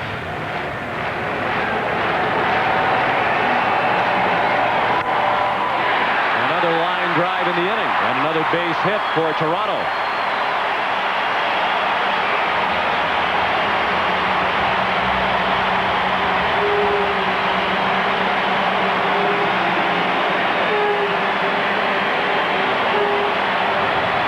Hit in the inning, the first by Molitor, the 2-run homer by Carter, and now a liner by Fernandez. I know what you're driving at. It took a good play by Dykstra to catch the ball hit by Alomar, so 4 of the 5 hitters this inning have hit the ball very hard. And you'll recall that in his start in the League Championship Series against Atlanta, Mulholland pitched shutout ball for 5 innings and then came apart quickly in the 6th, and both Terry and manager Jim Fregosi said it wasn't a matter of stamina, despite the fact that Mulholland pitched only 5 innings over the last month of the regular season. He had only thrown 63 pitches entering that 6th inning. And Mulholland said it was simply a matter of not locating his pitches as well in that fateful 6th. But Ben Rivera is warming up very quickly in the Philadelphia bullpen. And all of a sudden, the tying run is in the on-deck circle for Toronto. Ed Sprague, the batter. And he waits as Fernandez drew a throw. Tony stole 15 bases. during the regular season after joining the Jays.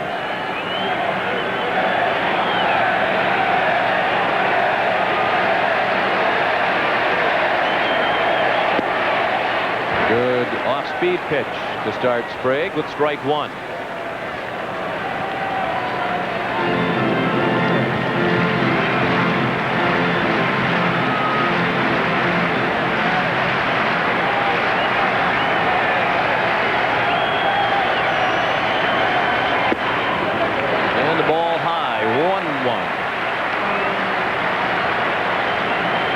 Borders hoping to get a chance to hit here in the fourth. The Phillies lead 5-2.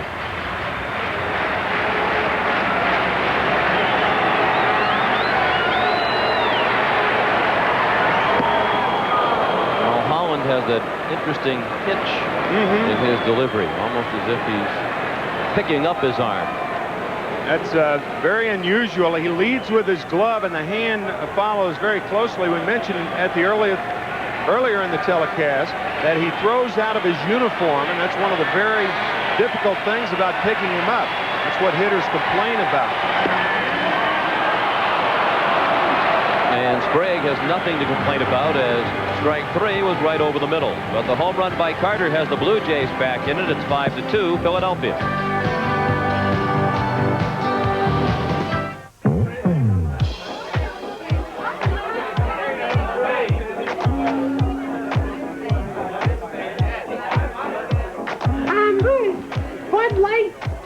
Tonight's ladies' night, and there's a special on Bud Light. If you want great taste that won't fill you up and never let you down, make it a Bud Light. Oh, no, it's Ted from accounting. Broncos, Cherokees, Pathfinders, any pickup or 4x4, on-road or off. Introducing the tough new LTX Light Truck Series from Michelin.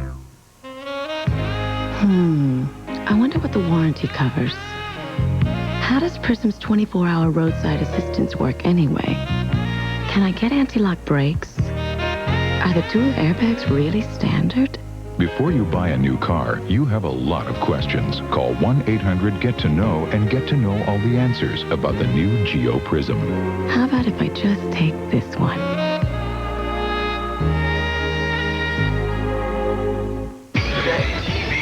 I love this place! It's the new Burger King Everyday Value Menu. Your favorite Burger King foods at lower everyday prices, like the delicious Whopper Value Meal for only $2.99. The new Burger King Everyday Value Menu. Have it your way. Every World Series has its magic moments.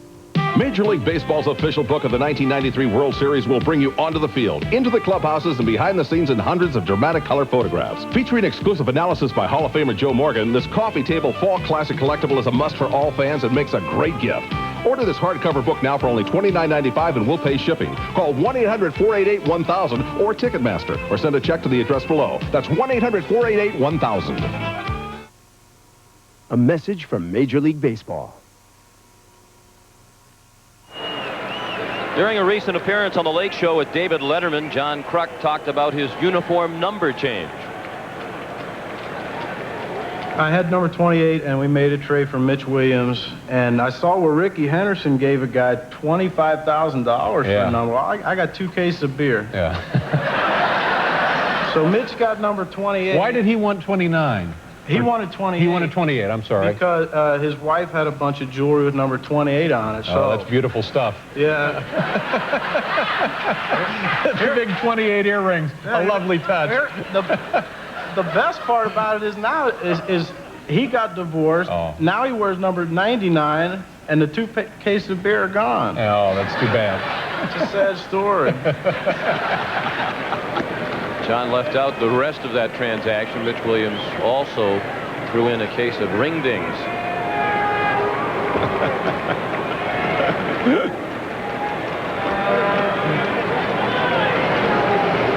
Kruk leading off the 5th. It's a 5-2 Philadelphia lead. Dave Stewart has fallen behind 2-0.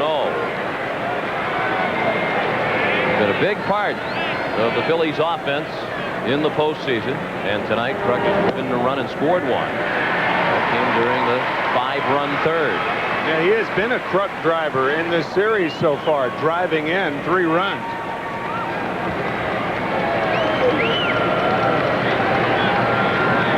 Of course, if John wanted to, he could go back to the number 28 now. There isn't a Philly currently wearing that number.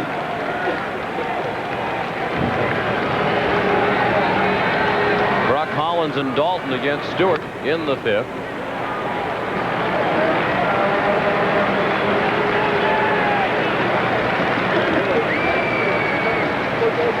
I think that was John Olerud right there. Tribute to his American League leading batting average.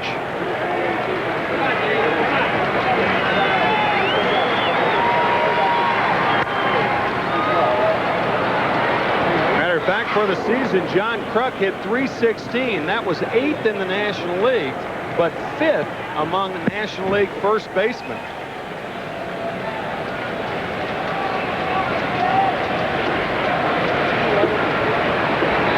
The 3-2 pitch. Fouled away. Andres Galarraga led the National League in hitting, the first Venezuelan to ever lead a league in hitting. And then there was Mark Grace, Greg Jeffries, and Jeff Bagwell, all hitting ahead of John Kruk. Who strikes out.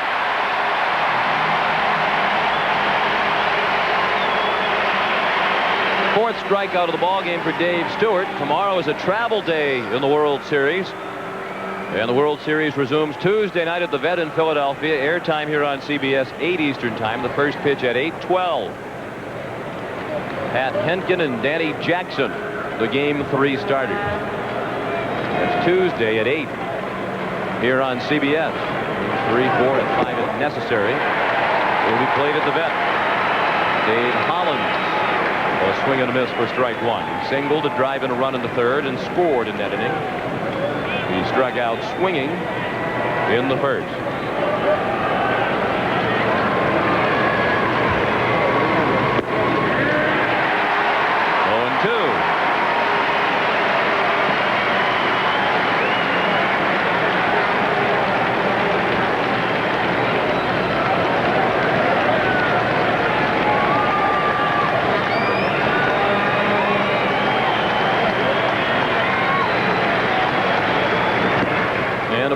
And away. 1 ball and 2 strikes on Holland with 1 out. The bases are empty in the 5th, and the Phillies lead 5-2.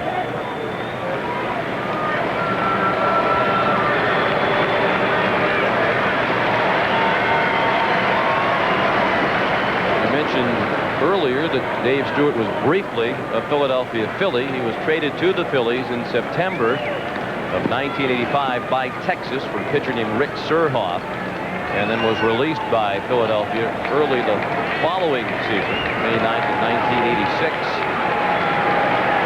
Said it was simply a lack of opportunity. He didn't get a chance to pitch there. Holland pulled 1 foul. Stewart said while he was with the Phillies, John Felsky was then the manager, they wouldn't let him throw the split finger pitch. Dave said it wasn't as if I couldn't pitch. Shortly thereafter, he was signed by Oakland to a free agent contract, went to the minor leagues for 1 start with AAA Tacoma, then was called up to Oakland, wound up winning 9 games that year for the Athletics. He went 9-5 during the remainder of 1986. Holland rattled the master Pat Borders with the foul ball, 2-2.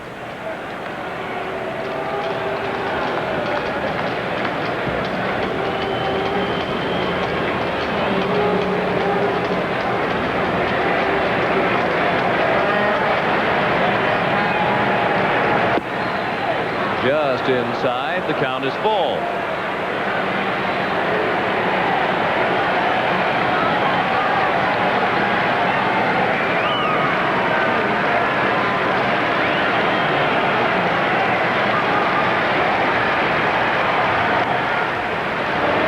Of course, Stewart wanted to stay in Oakland. That's his hometown. He enjoyed pitching for the Athletics, and he was very involved in the Oakland community in a number of worthwhile charitable endeavors. He says the Athletics were offering a contract at about $1 million a year pay cut what he was making last year. It's a ball in the dirt, and Hollins is aboard with 1 out. He has taken those charitable activities to the city of Toronto. As a matter of fact, the Blue Jays and the White Sox had an off day before the clincher in Chicago. And Dave Stewart stayed here in the city, served dinners to the homeless. It was the Canadian version of Thanksgiving, and then Dave flew to Chicago and pitched the clincher that night and won the MVP award in the LCS.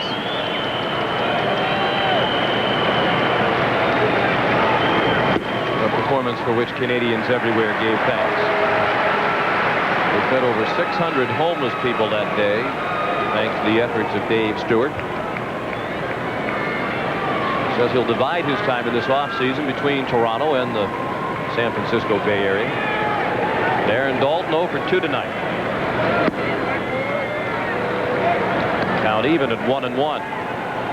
Phillies lead 5-2. They're batting in the 5th, and again they're making the Blue Jays starter throw a lot of pitches. Guzman 120 in 5 innings last night. Stewart has now thrown 102. 1 out into the 5th. Outside, 2 balls and a strike. See, the Phillies, for the most part, and it's been said over and over and over again, they are a very patient team, and they won't bite at those balls just off the plate.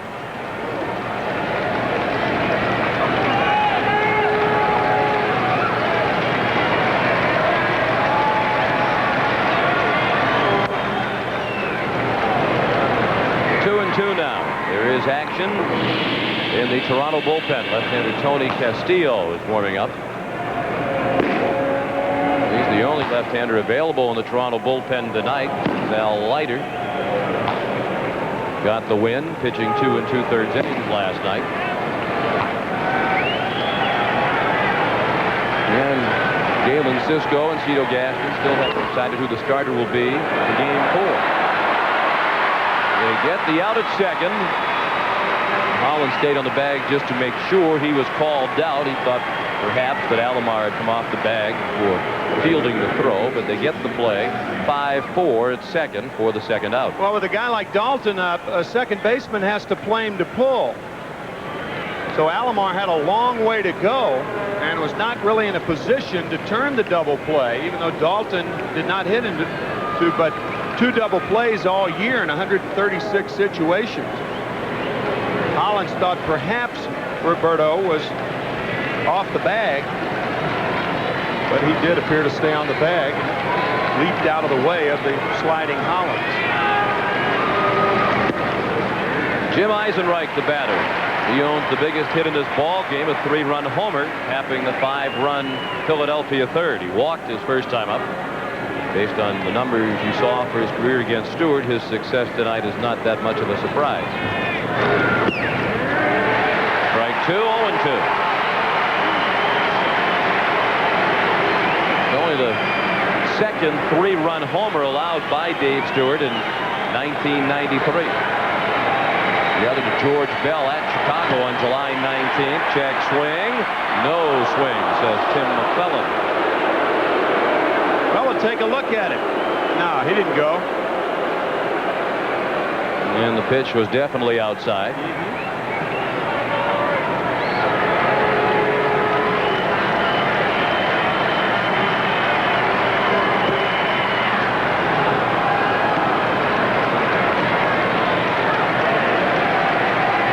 Dalton at first with 2 outs in the 5th inning. The Phillies lead the Blue Jays 5-2. They've out-hit Toronto 6-4. After a couple of close calls, Eisenreich is called out on strikes. 2 strikeouts in the inning for Dave Stewart, and halfway through the ball game, it's 5-2 Philadelphia.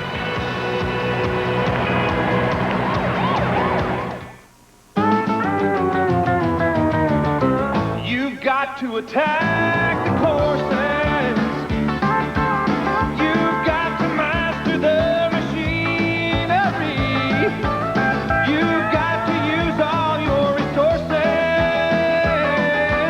not really that difficult to earn the name Goodwrench. All it takes is all you've got. Goodwrench, raising the standards of performance on the track and in your GM dealership. Hunger in the United States is at a record level.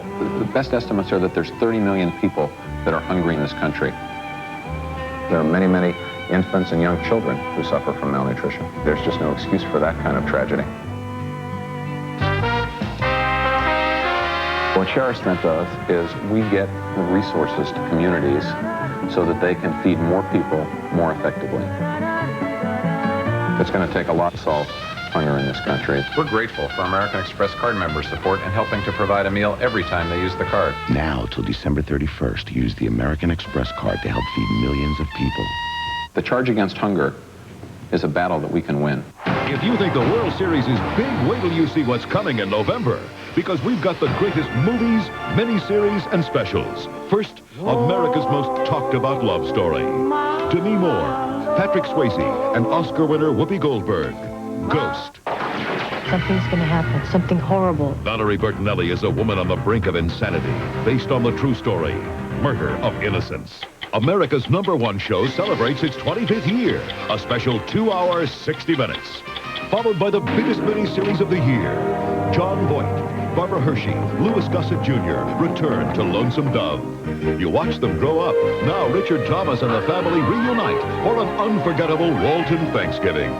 He tore up the box office. Now he's going to blow you away.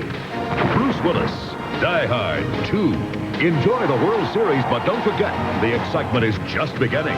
Because this is a November to remember, only on CBS. You're looking at two-time Grammy Award winner Michael Bolton, who sang the United States national anthem before the game tonight. Popular Canadian songstress Rita McNeil performed the Canadian anthem. And halfway through the ball game, it's 5-2 in favor of Philadelphia. Pat Borders is at the plate and in the stands. His wife Kathy and their son Levi. 1-1 the count. Borders, Henderson, and White coming up against Terry Mulholland. Included in that run for Pat Borders is a 16-game hitting streak that ended in the ALCS. Second longest postseason hitting streak of all time, behind the 17-gamer of Hank Bauer. It's a great name, isn't it? They have a son named Levi Borders. Sounds like he was in the cast of The Unforgiven. Levi Borders. And there he is. You could say he has excellent genes. And Borders is out. Pat, that is, on the ground ball to short.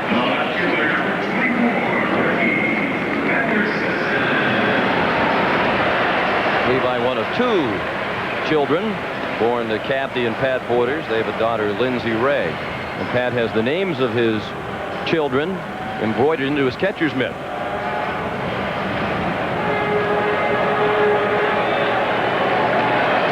One out in the fifth inning. 5-2 Philadelphia. And the batter is Ricky Henderson. Well hit, hooking, foul. Henderson hit it as hard as you can hit a ball, but it hooked foul just short of the pole.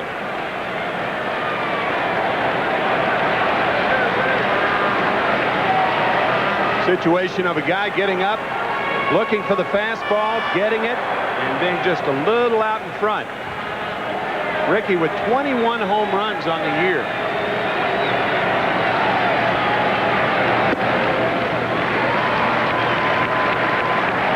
One ball and one strike.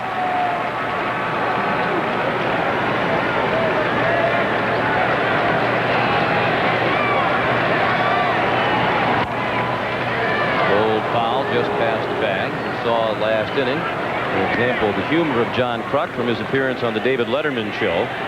Well, Terry Mulholland's parents, Terry and Pat, drove round trip from Philadelphia down to Atlanta and back during the National League Championship Series with John Kruk's dad, Mo Kruk. And Mulholland's parents told Terry that Mo is every bit as funny as John is. That certainly helps. A round trip of about 1,600 miles in a car. That car was a Cadillac that Terry Mulholland gave to his mother on Mother's Day this year. That dates all the way back to Terry's childhood. They were watching a lottery drawing on TV, in which the winner received millions of dollars. And Terry said to his mother, if I ever come into a lot of money, I'm going to buy you a Cadillac. Well, as a major leaguer, he's come into a lot of money.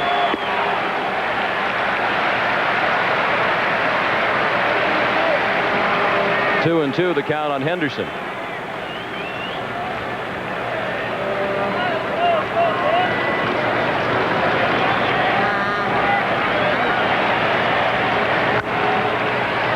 Up. Eisenreich and shallow right makes the catch. 2 down. I thought that old line in baseball was only home run hitters drive Cadillacs. Home run Maybe hitters and Mrs. too. Mulholland. Yeah, right.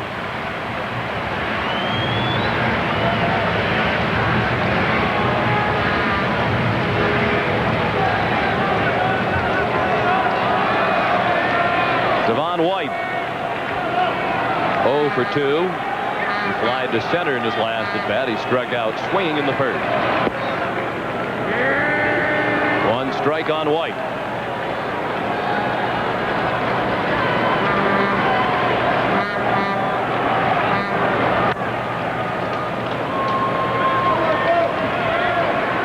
Jack Morris, not a part of the Blue Jays postseason roster this year due to arm trouble, and in all likelihood he will not be a part of their roster next year. If he comes back, the Jays would have to pay him in the neighborhood of $5 million. They can buy him out for $1 million, and in all likelihood that is what they will do. Morris had a disappointing season. He went 7 and 12 with an ERA of over 6. And in his late 30s, it's unlikely that a team trying to reduce the payroll would spend that kind of money on a guy whose future is shaky at best. So Jack continues to maintain he thinks he can return to the form that made him a 20-game winner next year. He missed the ALCS. As a matter of fact, he didn't even suit up. He was driving to his ranch in Montana and was telling a newsman in an article about how difficult it was to be driving to his ranch in Montana and listening to his team playing in the American League Championship Series.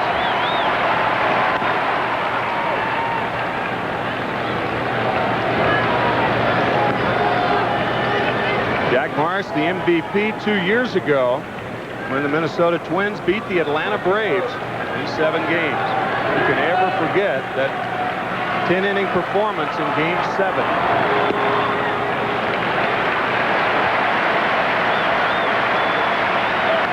White has battled his way to a full count. With 2 outs and the bases empty in the 5th, 5-2 Philadelphia. Line drive to left. Incaviglia leaps and can't get it. He made a nice play with the bare hand. His throw to second, not in time.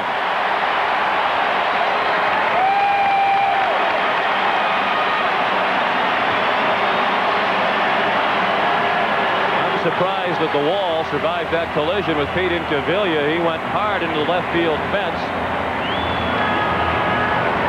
Watch it wobble. The ball hits above the glove of Incaviglia.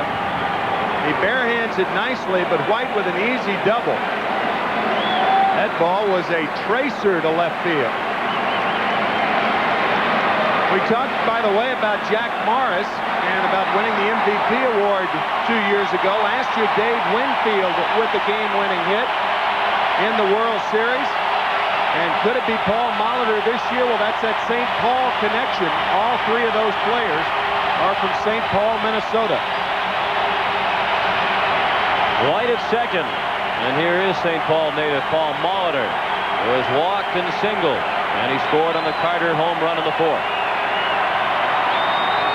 Carter is on deck again, representing the tying run. Molitor and Dave Winfield grew up just a couple of blocks from each other.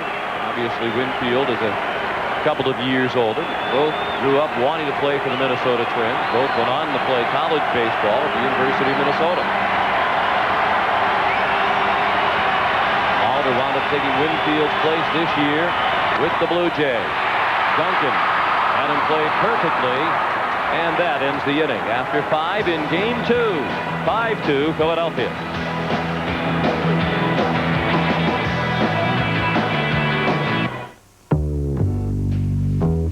Over 20 million vacationers visited the city of Toronto last year. Not one of them, however, was a Lexus engineer.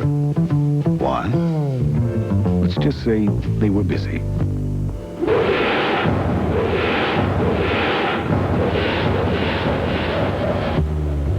The 1994 Lexus ES, improved, revised, refined. In a word,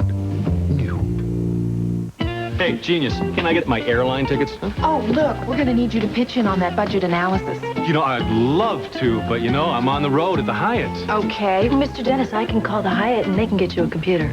And an in-room fax machine so you can do all the work you need to do right there. Gee, thanks, Liz. Great. I'll tell him you're in. I'll be on that first plane out in the morning. I booked you on the red eye. Hyatt, we've thought of everything. Fred's my AT&T sales rep. The country gives me the creeps, but I came out here to tell Jan about AT&T's Maximum Advantage. Everything about it is simple, except running it. Maximum Advantage does the work for you. You're automatically enrolled. You get AT&T's best service at our lowest price guaranteed. We'll look at your calling patterns quarterly and make new recommendations. Jan, with our international fax and calling plans for our 800 service, you could be hosting the whole world that you're in. Hi. We're the Raskins. Ah, welcome. Fred really knows my business. I'm sure I could get him up here full time. Oh, my back hurts and I had a game this afternoon. So I'm taking Advil. I know I'll feel better soon. More doctors recommend Advil by name to relieve backaches than any other brand. And you know, just one Advil is as effective relieving pain as 2 regular strength Tylenol. With Advil, there's no reason to let a sore back keep me from swinging. So now I can think about my game instead of my back. Advil, advanced medicine for pain. Get out your game cards. It's time for the Budweiser World Series Classic Play. Game 2, 1968. Detroit's Mickey Lolich hit his first Major League home run in an 8-1 victory over the Cardinals. Lolich's home run. Write it down. You could win $100,000 from Budweiser. Sean McDonough with Tim McCarver, Jim Gray and Pat O'Brien at Skydome in Toronto for Game 2 of the World Series. Come on, Gray! Apparently, that fan in the upper deck didn't have time to read the paper before he came out to the game tonight. Pete Incaviglia checked his swing and looked at strike 1.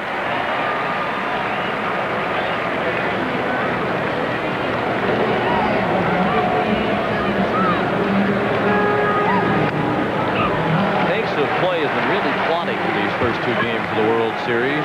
I think you find that with the Phillies because they take a lot of pitches and they walk a lot. And when that happens, obviously, more pitches are going to be thrown. Took 2 hours to play the first 5 innings here tonight. And it was a similarly slow pace last night. Incaviglia gone on 3 pitches. He's 0 for 3 tonight.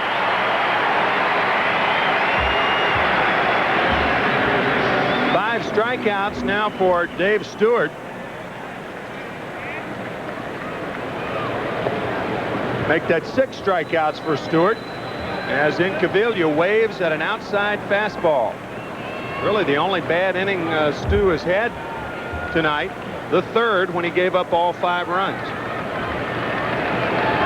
Phillies have had at least 1 base runner in every inning, but the 3rd was the only inning in which they managed to score. Against Dave Stewart.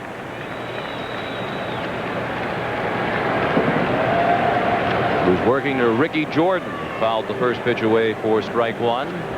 Jordan singled to left in the 2nd, bounced to 3rd in the 3rd.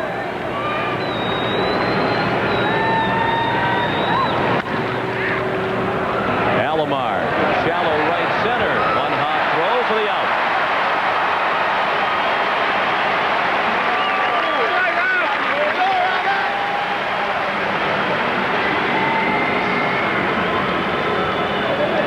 He is just remarkable with that range of his, backing up on the ball and a designed throw to first base, a bounced throw that gets a guy who can run fairly well pretty easily. Nice play by Alomar after those two spectacular plays last night. Kevin Stocker, the hitter. And he looked at ball one up and away. Stocker singled to left his last time up, then was thrown out trying to steal second.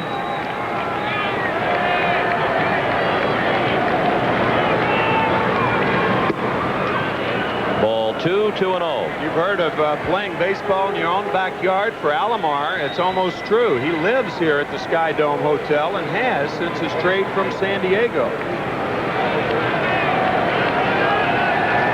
No reason to live anywhere else, really. Doesn't have to commute.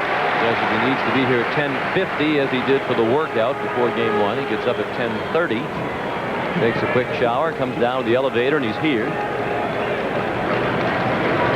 Even though they don't have 24-hour room service at Sky Dome Hotel, they know him well enough that if he calls now looking for a late-night snack, they'll send him one. He has his own personal phone line, 2 adjoining suites, and the perk of free local telephone calls. For those of you who stay in hotels frequently, you know how quickly those can add up.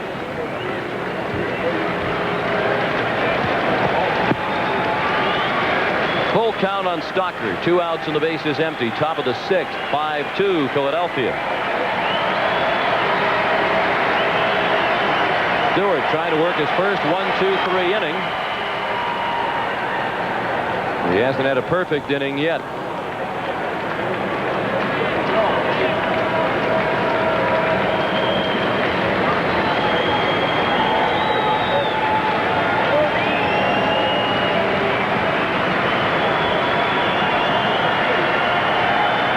Another 3-2 to Stocker, and he fought it off. If the Blue Jays come back to win tonight, they will have accomplished something that they did not do during the regular season. The Blue Jays did not come back from a 5-run deficit to win a game this year.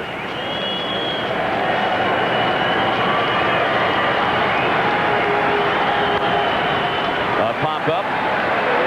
Ed Sprague drifts into foul ground.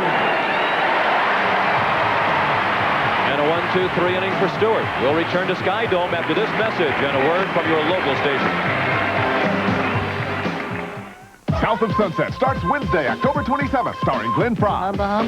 Glenn Fry. You say Fry? Glenn Fry, like rock and roll. Rock and roll. It's the all-singing, all-dancing private eye show for the 90s. South of Sunset, greatest paradetective since... Abbott and Costello. What? No, don't do that. On CBS. Bob, Bob, Bob, Bob, Bob is back, is back. Bob, you love somebody like a cherry person, very wine. Bob is back, back, back on CBS. This is CBS. At the Home Depot, we constantly train our employees to be better employees, to give better customer service. We carry all kinds of products. Anything that you would probably need to redo your house with, chances are we're going to have it. Like Weiser Lock. Weiser makes some of the finest quality locks you can buy. They've got this 1-inch deadbolt. It's almost impossible to pry or saw through. If you want a secure home, Weiser's the way to go. And we do everything we can as a team to help our customers to have a good experience in our store. That's the most important thing to us, period. Now that I'm entering the real world, there's 2 things I really need. A good job and a reliable car to get me there every day. Well, I've taken care of the car because I just bought a new Ford Escort. After all, with the recent price increases from the imports, my Ford dealer still offered me a choice of buying any one of these loaded Escorts for around $10,000. Plus, the Escort's built in America, so buying it creates jobs. Maybe even mine. Buy a loaded Ford Escort during the factory-authorized clearance at your Carolina Ford dealer. Okay.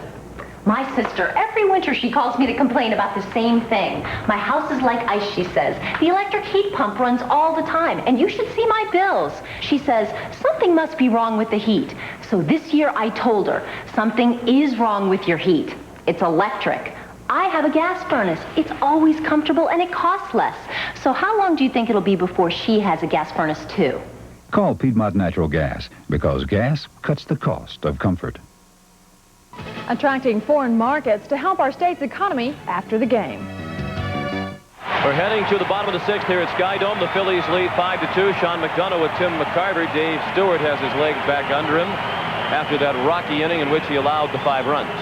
Yeah, I think that he has regained control of the ball game, but it's just a matter of whether too many horses are out of the barn or not. The 3-run home run by Eisenreich, the biggest blow in this ball game. And you have to wonder how much longer Stewart can go in the ball game. He's thrown 123 pitches. His season high was 124 in a game in September against Minnesota. Joe Carter has provided the Blue Jays with their only offense tonight off Terry Mulholland with a 2-run homer. That was in the 4th. Towering fly ball that scraped the backside of the left field fence. To right center. Long run. Dykstra is there, and he makes the running catch. Of course, the key play in last night's game was the miscommunication between Dykstra and Milt Thompson, with then the left fielder. Play that resulted in a 3-base error on Milt Thompson. And it was, they said, a matter of simply not hearing each other. Ball hit by Devon White to lead off the 3rd inning. And the ball tailing back to Thompson and going away from Dykstra. And the error was given to Milt Thompson. Now, the one thing about that pitch count, Sean, I don't think you can be a slave to a pitch count. I think if Dave Stewart says he's still throwing the ball well, then Cito Gaston will probably allow him to go out in the 7th inning. No one is warming up for the Blue Jays. And I would imagine that Dave will be out there, especially the way he has pitched since that 5-run inning. 1-1 the count on John Olerud.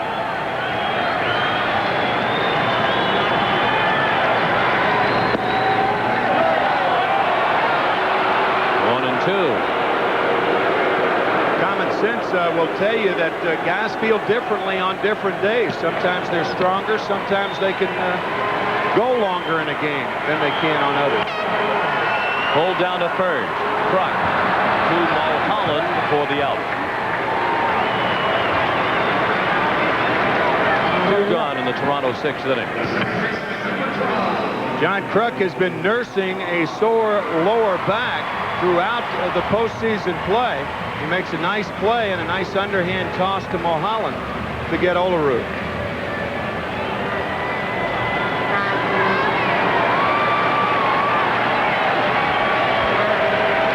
Now Roberto Alomar.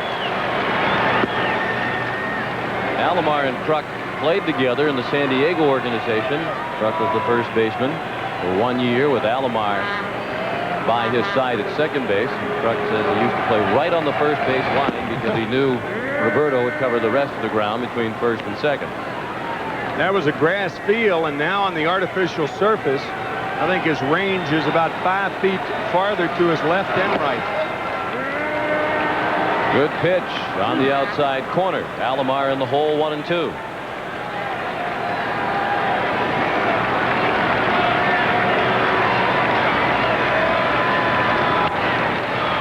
Base hit. Past the diving Hollins. So again, the Jays have a 2-out base runner. They got a 2-out double last inning from Devon White and left him standing at second. Alomar kind of one-hands the slider away from him, and he takes that wide turn at first base, giving himself every opportunity to go to second if Incaviglia bobbles the ball.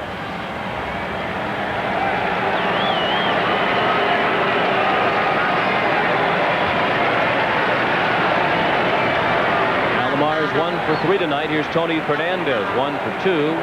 He singled to left his last time up. The hits are even now at 6 apiece. The Phillies lead 5-2 in the 6th.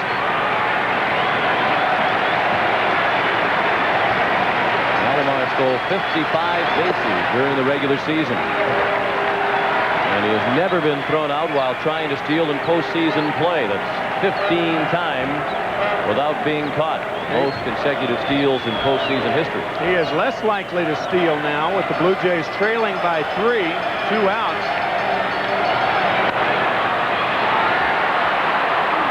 That's one of the things that has changed in baseball. About 25 years ago, it used to be that nobody would run if you're down by 2 or more runs in the middle to late innings. But that has changed for the better. Why take away one of your best weapons? And certainly Alomar going in that situation, an indication of that. That's also why John Kruk continues to hold him on and why Roger Mason is up and throwing for the Phillies.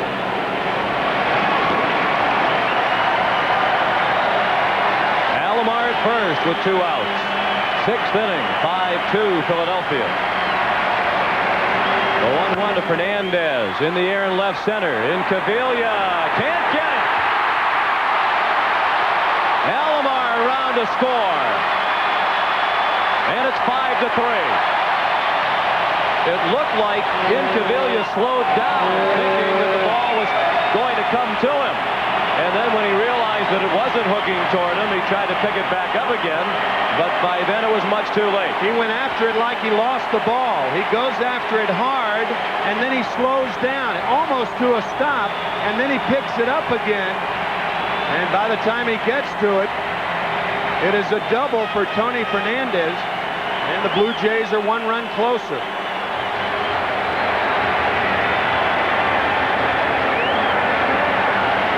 A 2-out single by Alomar, and then an RBI double by Fernandez. The first extra base hit in this postseason for Fernandez. And it might be the end of the night for Terry Mulholland. Jim Fregosi is on his way to the mound. He has the right-hander Mason warming up with Sprague due up, and he puts out the call for Roger Mason. The Toronto Blue Jays will have the tying run at the plate when we come back.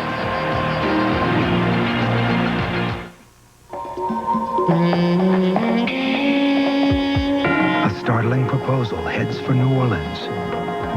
A hard-fought contract is Chicago-bound. 3 sets of contact lenses are expected in Tampa by tomorrow morning. Express mail from the Postal Service will get them there, overnight, guaranteed, from just $9.95. Every day, overnight, we deliver for you.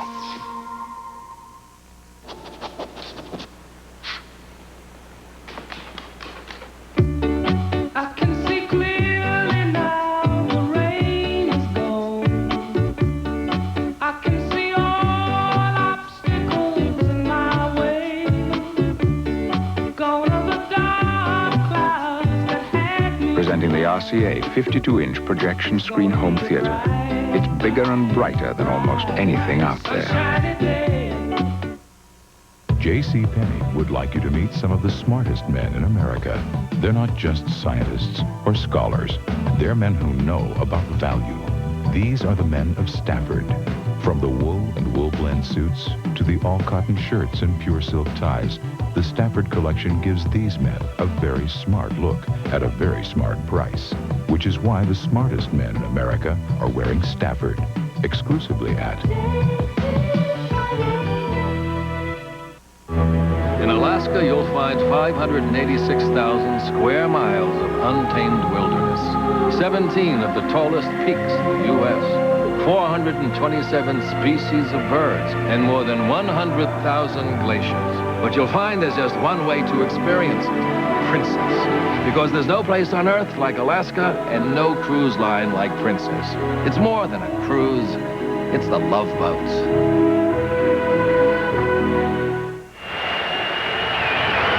So as was the case in his start in the LCS, Terry Mulholland is knocked out in the 6th inning here tonight. 5 2/3, 3 runs all earned on 7 hits, 2 walks, both of those in the 1st inning, and 4 strikeouts. And he leaves a runner at second base, inherited by Roger Mason, who has been outstanding. In 8 career postseason games, he still has not allowed a run. That includes last night, when he pitched a perfect 8th inning against Toronto. Opponents in the postseason hitting only 108 against Mason. He comes into the ball game with the tying run at the plate. It's Sprague, the batter. 5-3 Philadelphia in the bottom of the 6th. Sprague a drive to center, and Dykstra has the play. And Mason gets his job done with 1 pitch. 1 run for Toronto in the 6th. Hey, early again, huh, Frank? I don't say this to many people. But what we do, the job we do, Okay, guys, listen up. it's the most important job I can think of. You've got a flight control check. Lewis and Randall. I mean, there's no such thing as a B-plus mechanic on this airline. Let's do it. Let's go. Everybody knows their job. Everybody's responsible. Anybody, right down to the most junior mechanic, can keep an airplane in this hangar if there's the slightest hint of a problem. You might think, doing a job like this, day in, day out, it'd become routine. You know, just turning wrenches. But every now and then, I just go up and take a walk through the terminal. And right there, right in front of you, you see what's important. Airbags, seat belts, and anti-lock brakes, child safety seats, careful driving, and a set of Michelins. Over 1.5 million vacationers toured the canals of Venice last year. Not one of them, however, was a Lexus engineer. Why? Let's just say they were busy.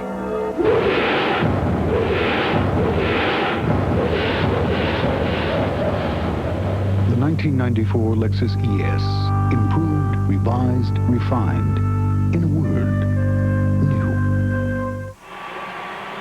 CBS Sports coverage of Game 2 of the 1993 World Series is brought to you by Toyota and their full line of quality cars and trucks. Toyota, I love what you do for me. American Airlines, something special in the air.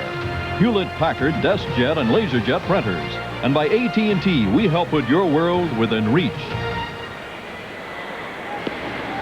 We hope you'll be with us Tuesday night for Game 3 of the World Series as the scene shifts to Veterans Stadium in Philadelphia. Airtime 8 p.m. Eastern, the first pitch at 8:12. Pat Henkin, who won 19 games during the regular season, will be opposed by Danny Jackson, who was so impressive in his start against the Braves in the National League Championship Series. And after 6 innings from the starter Dave Stewart, Cito Gaston has summoned Tony Castillo, who was 3-2 in 51 games, and he's back with the Blue Jays. He signed as a non-drafted free agent with Toronto back in 1983, traded by the Blue Jays to Atlanta with Francisco Cabrera in '89 for pitcher Jim Acker, and then traded to the Braves, from the Braves to the Mets in the Alejandro Pena deal, and then granted free agency from the Mets and signed with Toronto last January. He's on to face the top of the order. Castillo is 30 years old, just 5'10", 190 pounds. He's from Lara, Venezuela. Dykstra, Duncan, and Kruk due up in the 7th. The Phillies lead was 5-0. Now it's 5-3.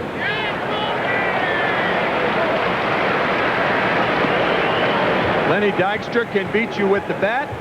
Seen that. And he can also beat you with the glove. Catch off the bat of Roberto Alomar in the 4th. Constant motion is Lenny Dykstra.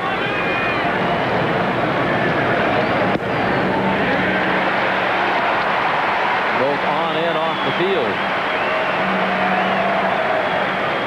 He's spoken of his car accident in 1991 as he and Darren Dalton were returning from John Kruk's bachelor party.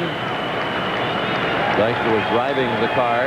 Both he and Dalton were hurt. And that happened about the same time. Dykstra was being investigated by Major League Baseball for gambling activity. Dykstra. Home run into the Philadelphia bullpen.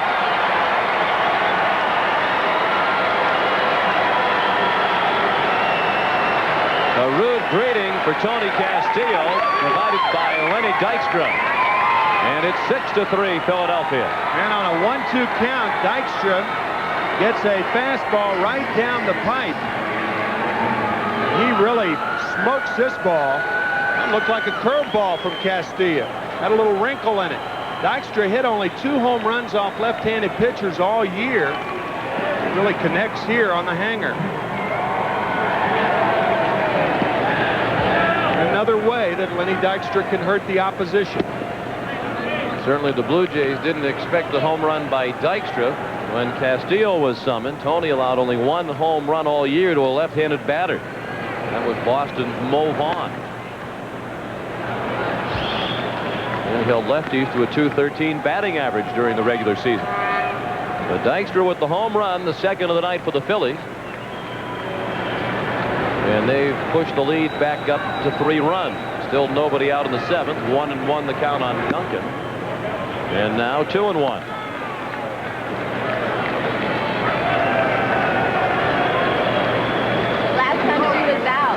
And there's Mrs. Mariano Duncan, Julia, and their son Mariano. And that's well hit to right. But Carter has a play, 1 out. Duncan himself is from a large family. He's one of 11 children, 7 brothers and 3 sisters.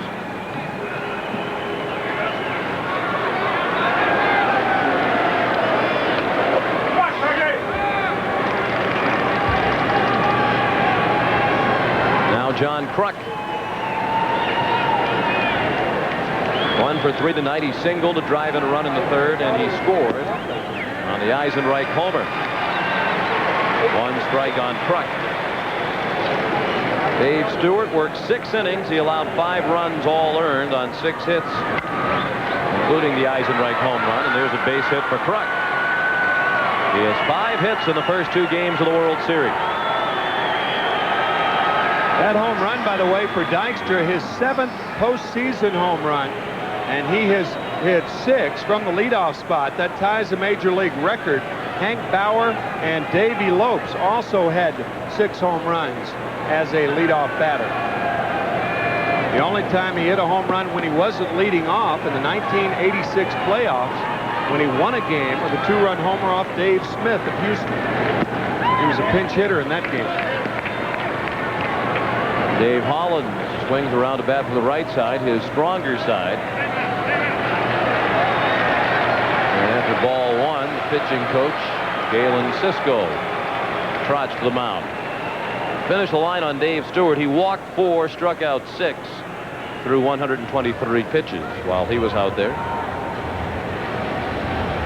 And will pick up a rare postseason loss unless the Blue Jays can come back.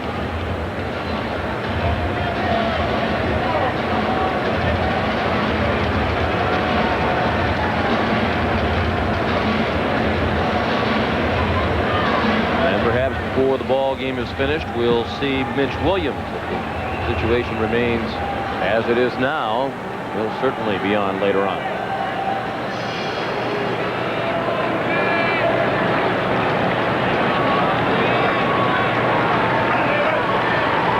Struck at first with 1 out. 6-3 Philadelphia in the 7th. The 1-0 to Hollins.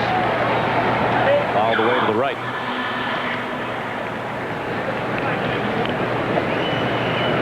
Dave singled to drive in a run back in the 3rd, and he scored on the Eisenreich homer, and he walked in the 5th.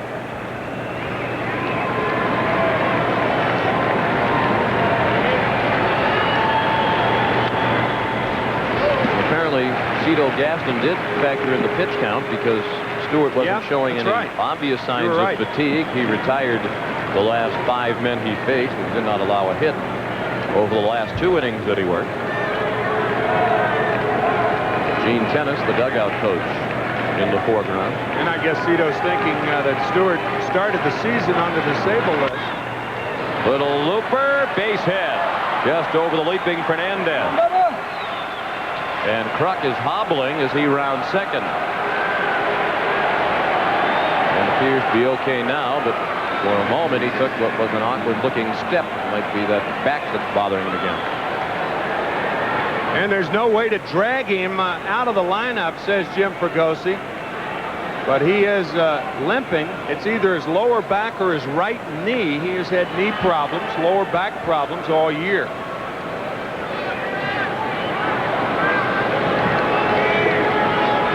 So Castillo is not fooled anybody to this point. He's only recorded 1 out, and that was on a line drive to right by Duncan. Darren Dalton looked at the ball low. There is action in the Toronto bullpen. Mark Eichhorn is warming up.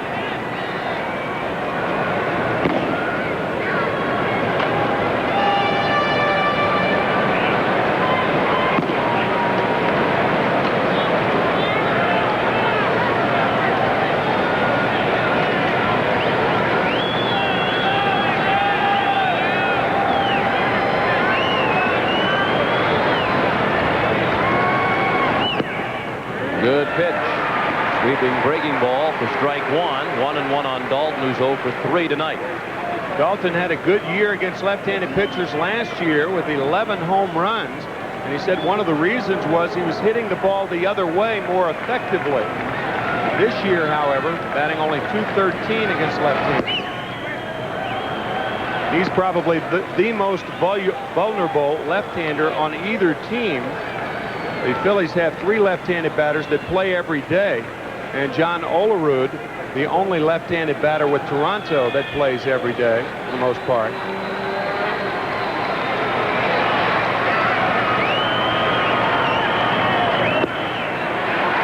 Two and two. Dalton has only 1 hit and 11 at-bats in the postseason against lefties. This ball out of the strike zone.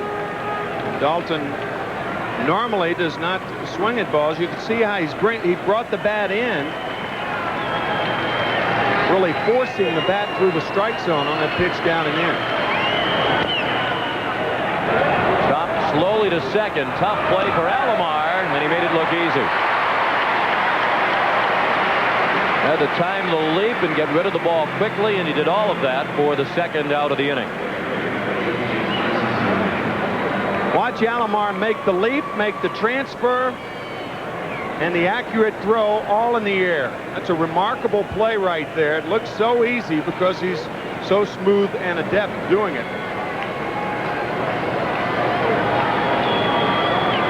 Big spot of the game right here. 2 more big runners standing in scoring position. Major difference at this juncture between a 3-run lead and a 5-run lead. Eisenreich with his third.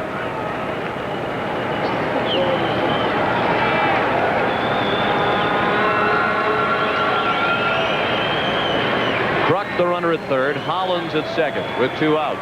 1 run in here in the 7th on the Dykstra homer. Eisenreich to center. White sprinting back, and he makes the running catch. The Phillies have stranded 6 tonight, and at the 7th inning stretch, they lead 6-3.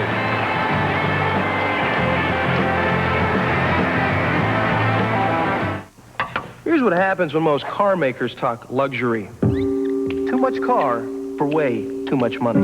Luckily, there's Toyota Tercel DX. 2-door, 4-door, one price. Which gets you air conditioning, 4-speaker stereo, and all this other stuff. They call it the extra value package. I call it saving up to $650. You'll call it the right amount of car for the right amount of money. And it's a Toyota, because in the end, the best luxury is peace of mind.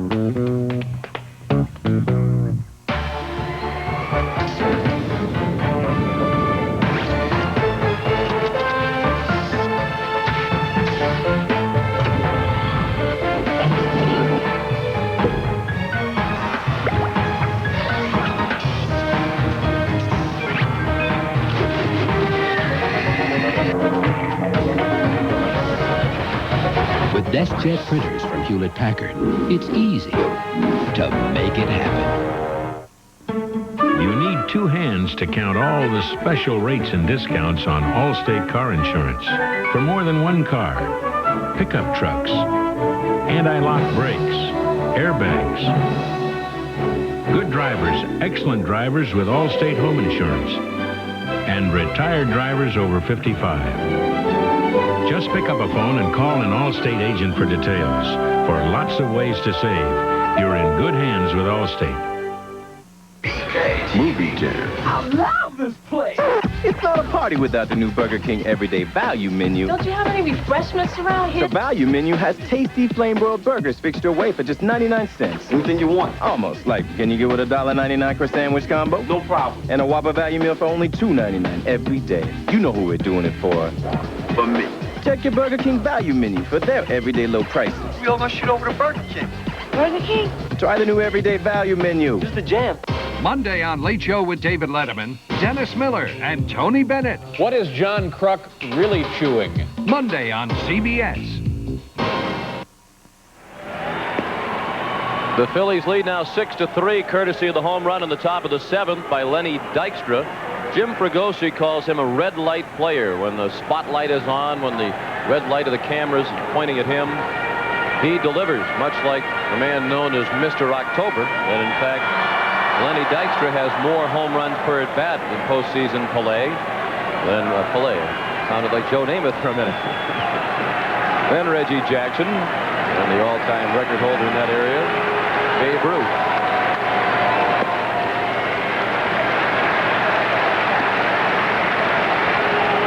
During the 7th inning stretch, they shoot off some fireworks. And even though Sky Dome is a smoke-free facility, that applies only to fans, not the fireworks. That was just a little play on words. A little play on words. You were getting ready for the World Cup next year, in '94.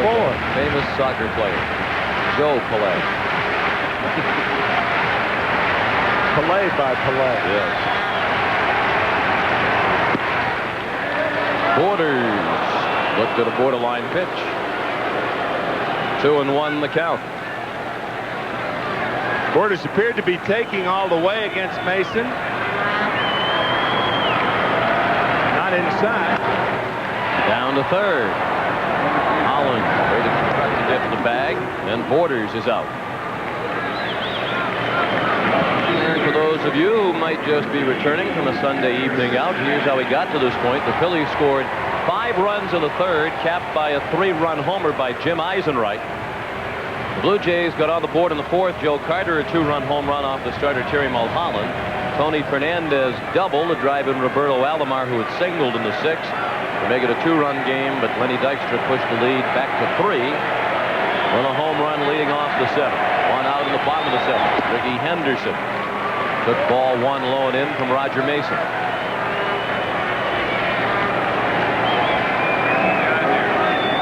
Well, we've heard of cone heads, and what would you call that? Henderson looked at a strike. Ricky thought it was low. Guess that'd be a J-head.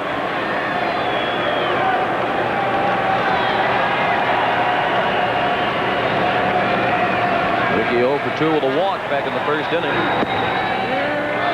1-2.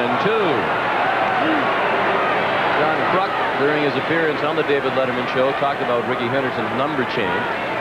And at the time that he got number 24, which had been worn previously by Turner Ward, there were stories that Ricky paid Turner Ward $25,000 to get the number, but that rumor was put to rest later. Ricky actually bought Turner Ward a pair of cowboy boots to get Ward to switch numbers with Ricky. When he first arrived here in Toronto, he was wearing number 14. It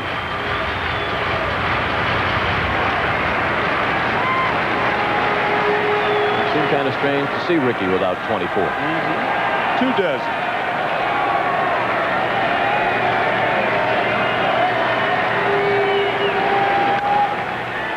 Out of play and right. Juan Guzman, who was the starter last night.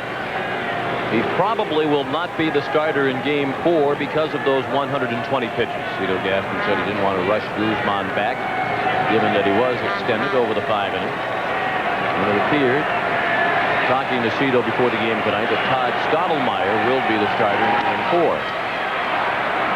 In shallow left, in Cavilla, a nice running catch.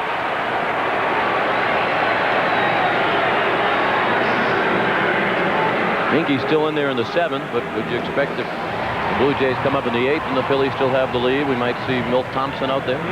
Incaviglia leads off the 8th inning, and I think that's why he's in there for defense here in the 7th.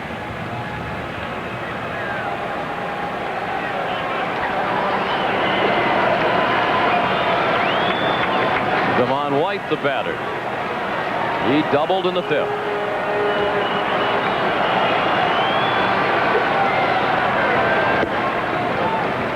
Mason missed outside. 1-0 on White. I think if Cito Gaston does start Todd Stottlemyre in Game 4, he'll have Al Leiter backed up right behind him. And the Phillies will have their left-handed hitting lineup probably.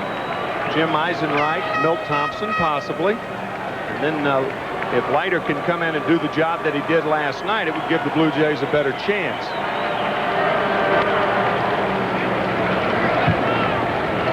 Jim Fregosi, as we mentioned earlier, with a tougher job of managing because he's got the 3 left-handed hitters that are regulars, and then he's got the platooned left fielder and right fielder. So Al Leiter, I think you're going to see more of Al Leiter in this series after that terrific job he did last night, getting the win with 2 2/3 scoreless baseball.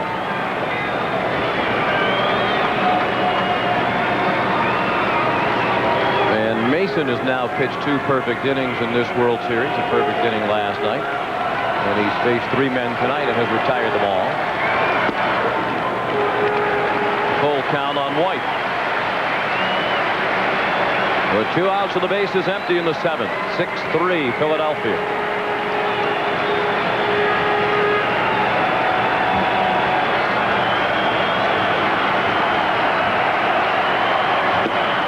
He struck him out. First strikeout for Mason. It ends the inning. We go to the 8th. 6-3 Phillies.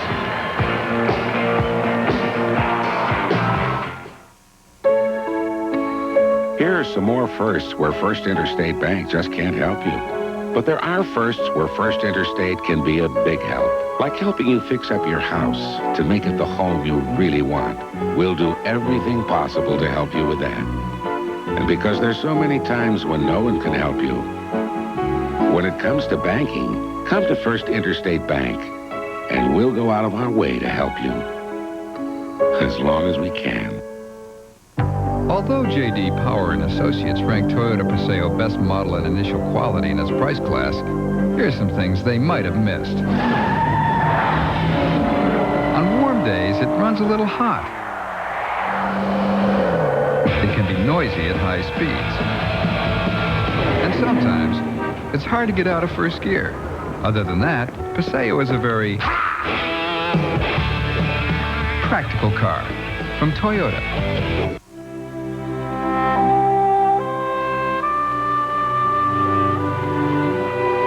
My family's been brewing beer around here for 120 years. Every now and then, I think that's a big accomplishment. That's when it's time to come out here.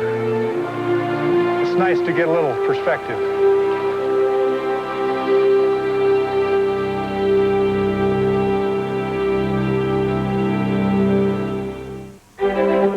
Fred's my AT&T sales rep. The country gives me the creeps, but I came out here to tell Jan about AT&T's Maximum Advantage. Everything about it is simple, except running it. Maximum Advantage doesn't work for you. You're automatically enrolled. You get AT&T's best service at our lowest price guaranteed. We'll look at your calling patterns quarterly and make new recommendations. Jan, with our international fax and calling plans for our 800 service, you can be hosting the whole world that you're in. Hi. We're the Raskins. Ah, welcome. Fred really knows my business. I'm sure I could get him up here full time. This game summary is sponsored by AT&T. The Phillies lead 6-3 as we go to the 8th. Home runs a big part of the story tonight. Jim Eisenreich and Lenny Dykstra have homered for Philadelphia. Joe Carter, a 2-run homer to account for 2 of the 3 Toronto runs. And as we go to the 8th, with the bottom third of the order due up for Philadelphia, there's a new pitcher on the mound for Toronto, and those keeping score in the stands will make note of that as Mark Eichhorn toes the rubber. In relief of Tony Castillo, and about the same type of job for Eichhorn as Cito Gaston has required out of Castillo. Castillo with 51 games this year, Eichhorn with 54. Castillo 3-2. Eichhorn 3-1. Pete Incaviglia leads off. Foul ball past third. Incaviglia 0 for 3 tonight. He has struck out his last 2 times up. Ricky Jordan scheduled to follow, and then Kevin Stockard.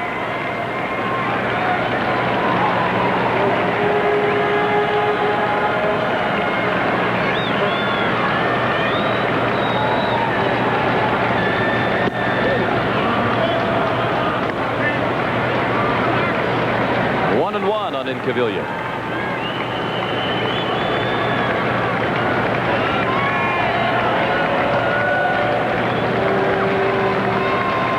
Mark Eichhorn, 32-year-old right-hander. That's a fair ball, knocked down by Sprague, and Incaviglia has a hit. Well, if Jim Fregosi is going to take Pete out for defense in late innings, he will probably pinch run for him here with Milt Thompson. This ball hit down the line. Sprague does a nice job knocking it down, but he loses the ball, and Incaviglia has an infield hit. And Thompson does come in to run for Incaviglia, who has his first hit ever in World Series competition. And the Phillies have 10 hits tonight. Thompson the pinch runner at first with nobody out. And Ricky Jordan is the hitter.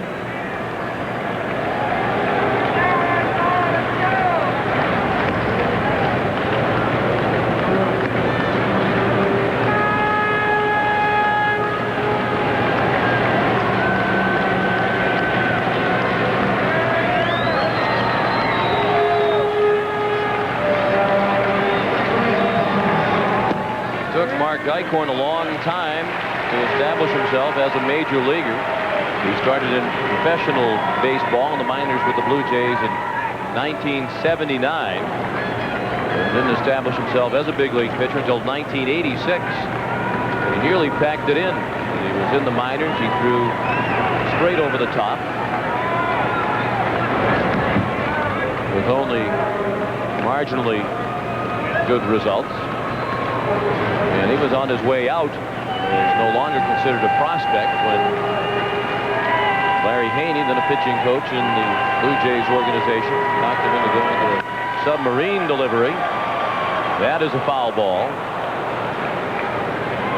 There was a time when Eichhorn was really a frisbee thrower. He dropped way down. More than now, right? It's kind of in between now. Unusual motion in that after he releases the ball, he jumps at the hitter. There are a lot of pitchers that are not smooth in their delivery that appear to jump at the hitter. Well, Eichhorn actually does it. He is one of 6 players to return to the Blue Jays. Jim Acker did it, Rico Carty did it, Cliff Johnson, Alfredo Griffin, and as we mentioned, Tony Castillo.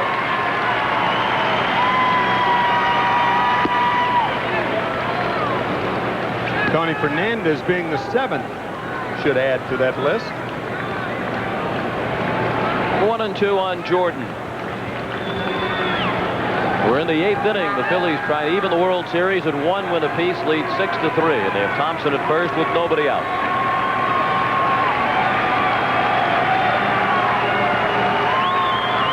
They pitch out, and Thompson was not on the run. 2 balls and 2 strikes.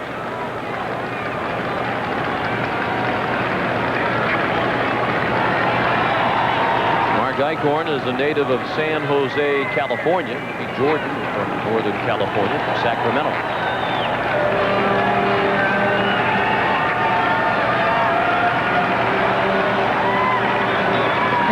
Thompson back to first safely.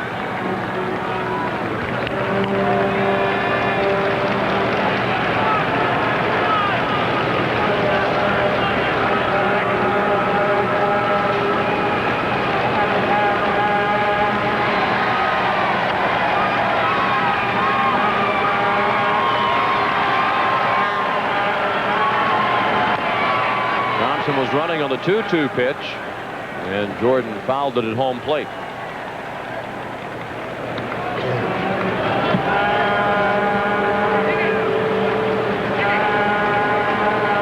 Cito Gaston didn't want to be the manager. When Pat Gillick, the general manager, asked him to take over for Jimmy Williams,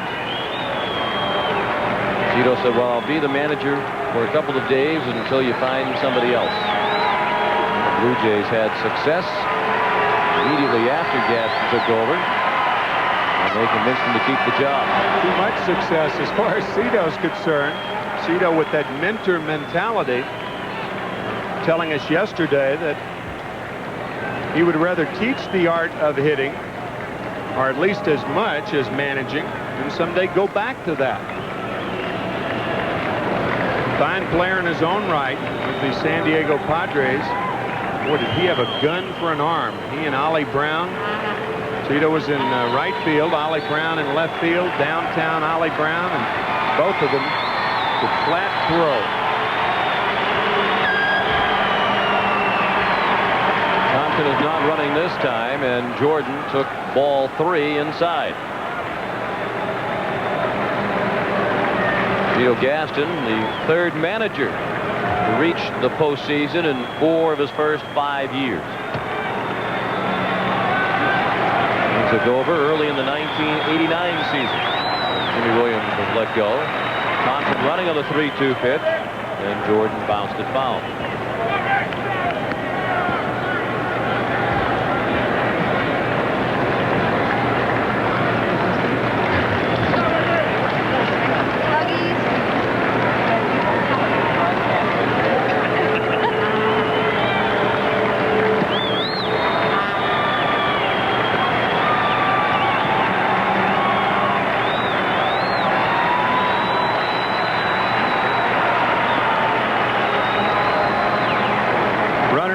Has to make sure the pitcher pitches. You're not going to steal the base. Again, the hitter must make contact or take it for ball 4.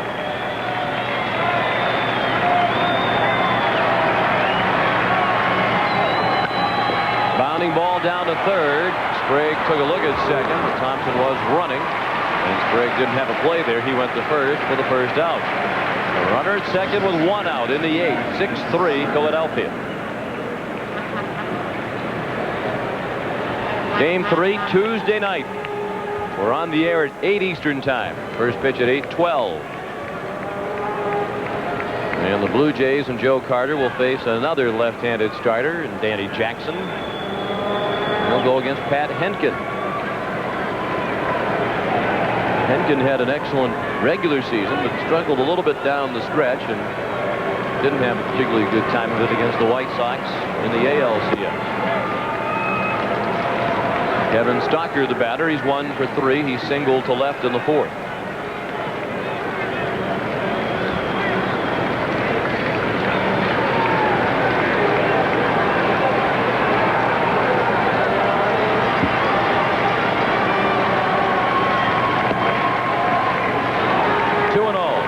Mentioned last night, Kevin Stocker, only 23 years old. He only played 70 games for the Phillies. Only one shortstop with less experience at the major league level to play in postseason play. That was Joe Sewell back in 1920. Ball 3. However, there have been younger shortstops to play in postseason play. Travis Jackson was younger with the Giants back in the 20s. Frankie Crosetti in 1932, not quite 22 years old. Tony Kubek, our pal Tony, about 22 years old in his first postseason series. We mentioned that Jim Fregosi said he wasn't concerned about Stocker's youth, relative lack of experience when he was called up at midseason. Jim said, by the time I was his age, I had about 5 years in the majors, and our Steve Hurt researched that Fregosi had played in 370 major league games by the time he was 23. He was a very good player, 6 times an All-Star. Had a long wait, as we noted earlier, to get to the World Series. 18 seasons as a player, and this is his 10th as a manager. And only 2 other individuals in this century have played and or managed for more years without reaching the World Series. Gene Mauch, 35 years, And Joe Torre, 29 years. Neither has ever been in the World Series as a player or a manager.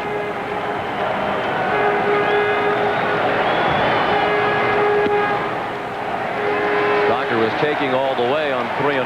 3 balls and a strike. Mike Timlin, hard-throwing right-hander. He's getting loose in the Toronto pen.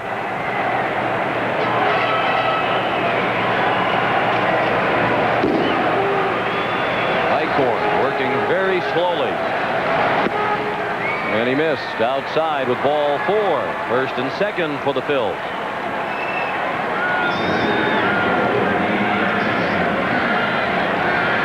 And the top of the order comes around again.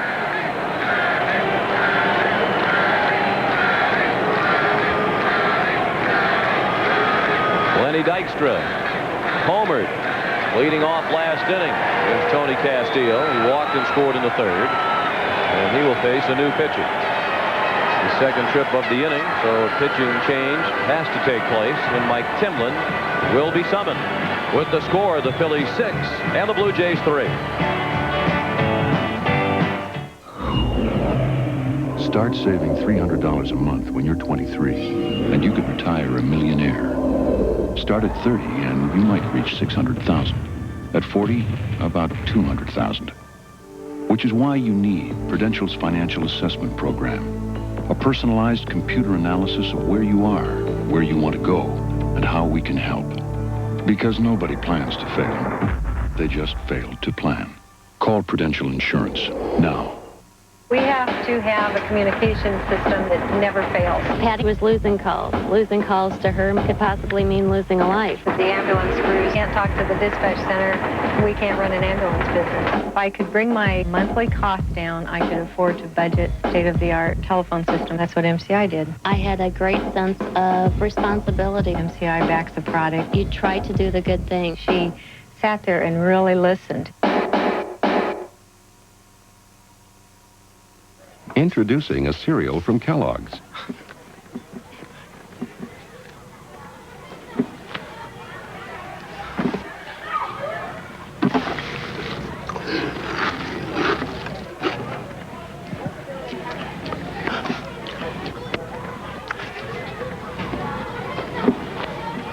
Kellogg's Corn Flakes.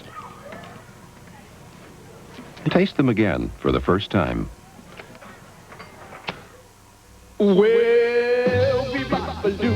It seems Europeans have a passion for certain things American. And one of them happens to be the reliable, efficient delivery of a certain American delivery company, UPS. Fact is, we've built the most comprehensive delivery network in Europe.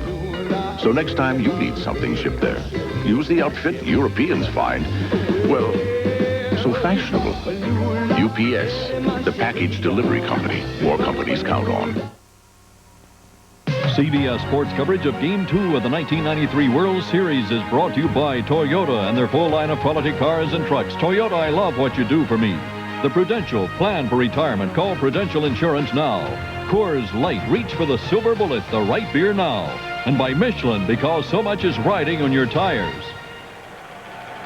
This copyrighted telecast is presented by authority of Major League Baseball and may not be reproduced or retransmitted in any form without the express written consent of Major League Baseball.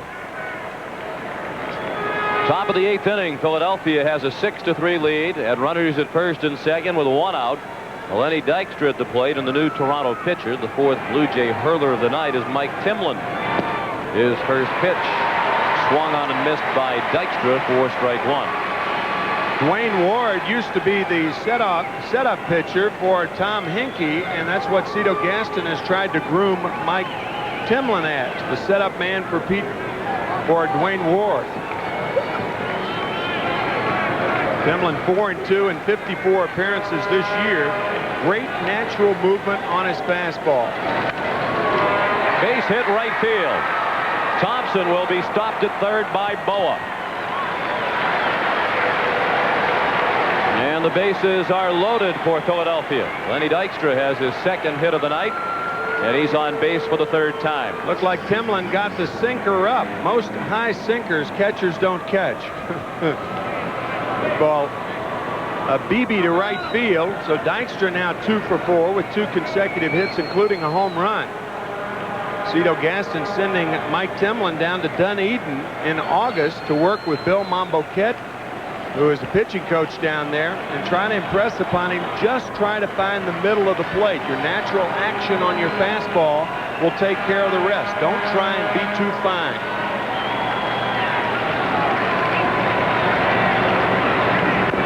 And that visit with Monboquette paid dividends. Timlin pitched much better when he came back from the stint in the minors. Duncan, 1 for 3, an infield hit in the first inning. He walked and scored in the third.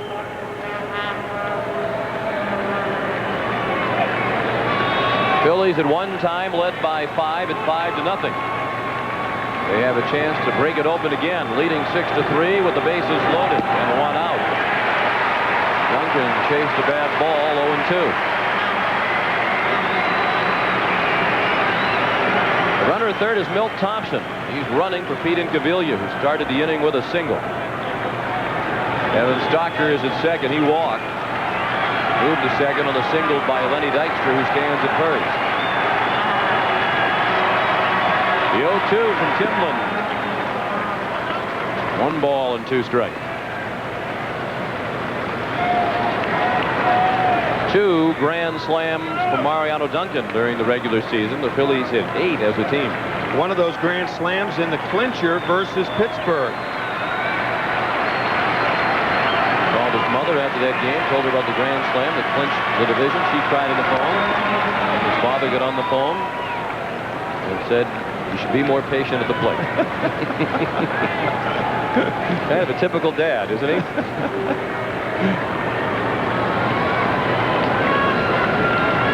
1-2 the count.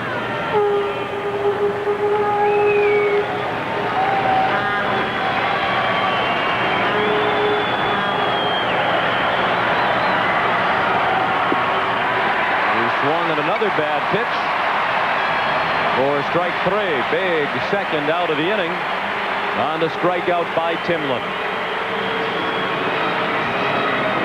Remember, the 1-2 pitch was a ball up and in, and this slider out of the strike zone.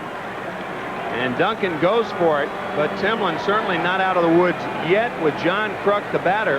And the Blue Jays do not have another left-handed pitcher to bring in to face him. Not with Al Leiter going 2 2/3 yesterday, and Tony Castillo pitching earlier in this game.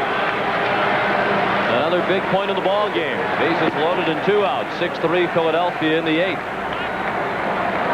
Kruk 2 for 4 tonight with 2 singles and an RBI. He has scored a run.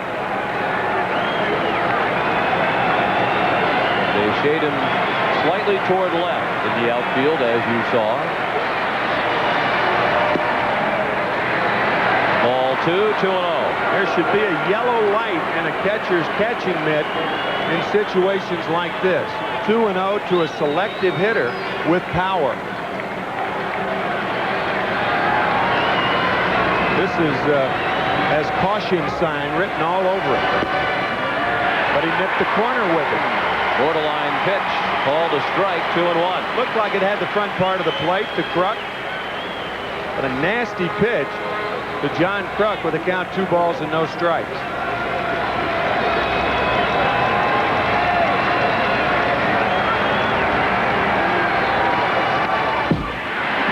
Two balls and 2 strikes.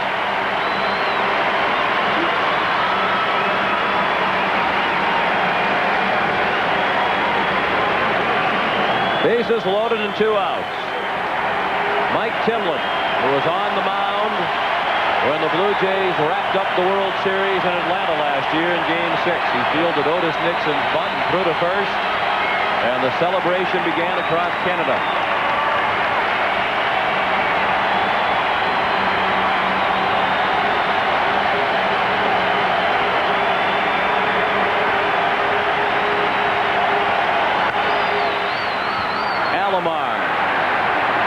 Throws him out.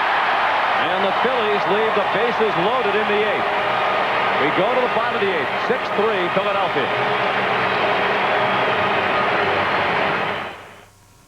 Rangers.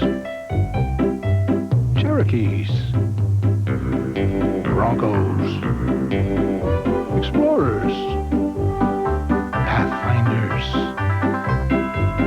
Blazers. Any pickup or 4x4, on-road or off. Introducing the tough new LTX Light Truck Series from Michelin. There is a sound you can hear above the music, the sound of German being spoken by those whose passion is to live life. In your town, America, and the world, Beck's, the #1 imported German beer. Since Toyota truck reliability and dependability are put to the test in America, Toyota said, build them here, too. You know what? Most are. But the ultimate test is right here. Toyota 100,000-mile storage, over 60,000 of them, and more coming every day. Toyota trucks, the reliability's built in. Toyota trucks. You just gotta love them. There are so many people trying to figure so many ways to rip you off now that it's very hard by yourself to counter all these things. Citibank called one night at 7 o'clock. Apparently, someone had bought 9 tickets to Vegas, gambled, and invited 9 of their best friends. That's why, having somebody watch your back is good. Citibank realized that I'd not made those charges, and it got taken care of. It just makes you feel like you have an ally out there. Just a few of the many people who rely on the security of not just Visa, Citibank Visa. Double header. I'm hungry. That goes double for me. McDonald's, I'm the double. Thanks to McDonald's Double Plays, you can get 2 double cheeseburgers for $2 or 2 triple cheeseburgers for $3. What you want is what you get at McDonald's today. And business is booming at one of the souvenir stands here at Sky Dome. Fan might want to hustle back to his or her seat because, as you pointed out during the break between innings, this is still very much a ball game, 6-3 as we go to the bottom of the 8th. Yeah, I think the Phillies had a chance to blow them out in the top of the 8th inning. They failed to do that when Duncan struck out. John Kruk grounded to second. And with the Wild thing down and still in the bullpen, a lot could happen in these last 2 innings. Meat of the order coming up for Toronto. Paul Molitor leads off against Roger Mason, who's pitched an inning and a third of perfect relief. Molitor, Carter, and Olerud due up. Mason's first pitch of the 8th. Strike 1.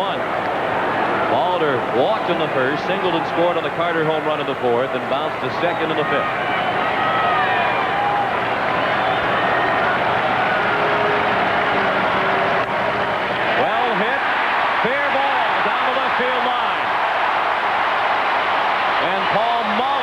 A leadoff double.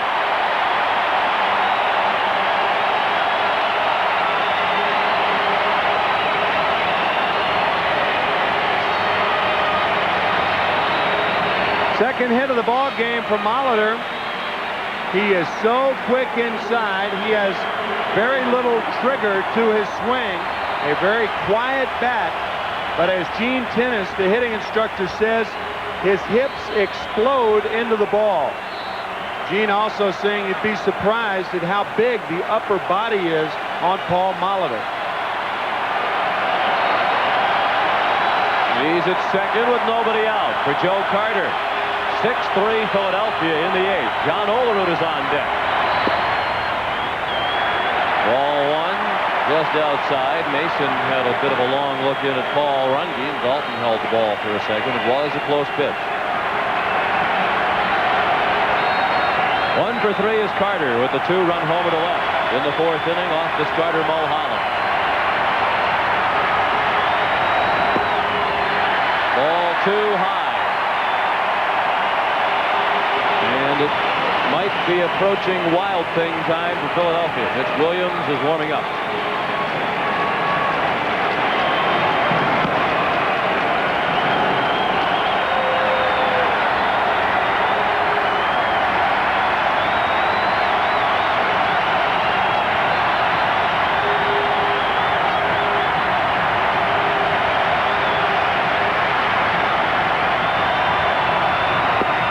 Carter appear to be taking all the way. It's 2-1. Tim, this will likely be a recurring theme throughout this series because a weakness of each of these two teams is that middle relief. With the way these two teams can hit, it's quite possible that the teams will feast on the other's middle relief pitching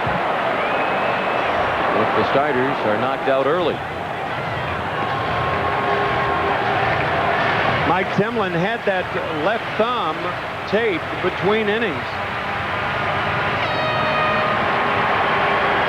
Fortunately, it's not his pitching hand.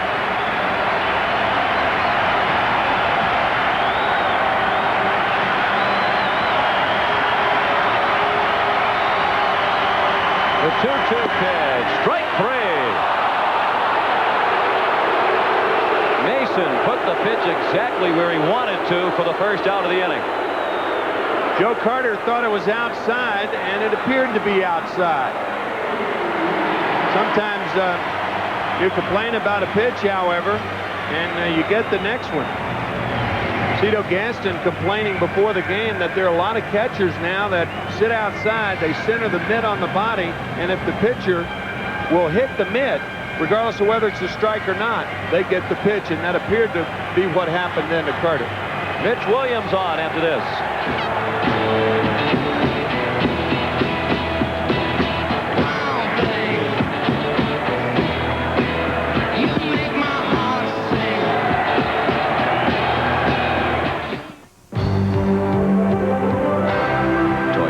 Proudly presents All-Around Champions. To some, a hero is a player who hits a game-winning home run in a World Series. To others, he's someone who gives his time to raise the spirits of children less fortunate. Ed Sprague is both. On and off the field, Ed's ability to put smiles on the faces of those who admire him is something quite special. Toyota is pleased to salute all-around champion Ed Sprague by contributing $1,000 to the Hospital for Sick Children in Toronto. About 65 miles south of the nearest stoplight, and 2 miles up in the Rocky Mountain sky, you'll find skiers' heaven, also known as Telluride. The skiing's perfect and the views are even better. And whether you're going to extremes or just going for a lesson, don't go without your Visa card. Because at Telluride Ski Resort, they'll let you take the plunge, but they won't take American Express. Visa, it's everywhere you want to be. Finally, there's a TV that proves technology can make our lives easier. A Magnavox TV with a precise color picture, smart windows which preview other channels, and the unique smart sound feature, which ensures your volume will stay at normal levels no matter what comes on. Magnavox is so smart, I didn't even have to show up for this commercial. How'd I do? Great. You were great. The innovative TVs from Magnavox. Smart, very smart. Now, the most advanced motor oil in Quaker State history comes with the biggest rebate in Quaker State history. Get a $4.20 cashback rebate on new advanced formula Quaker State. That's $4.20 cash back. Hurry, see your Quaker State retailer before November 30th. People get so emotional. It's the biggest transaction of their life. They look to you for that help, and you just have to guide them through that process. People don't care how much you know until they know how much you care. Century 21, rated best at selling homes. Mitch Williams on to make his first appearance in the World Series. He was so much a part of the drama of the National League Championship Series. Appeared in 4 games and wound up with 2 wins and 2 saves. He's on to protect a 6-3 lead, and Jim Fregosi is looking to him to get 5 outs. Williams has pitched more than 1 inning only 4 times this year. That's out of 65 appearances. And he's entered a game with men on base in only 7 games. For obvious reasons, his wildness. John Olerud 0 for 3 tonight. Hasn't had it out of the infield. 9-run in the on-deck circle. 6-3 Philadelphia in the 8th. And Williams' first pitch of all. Matter of fact, if Mitch Williams was royalty, that's how he would be described. His wildness.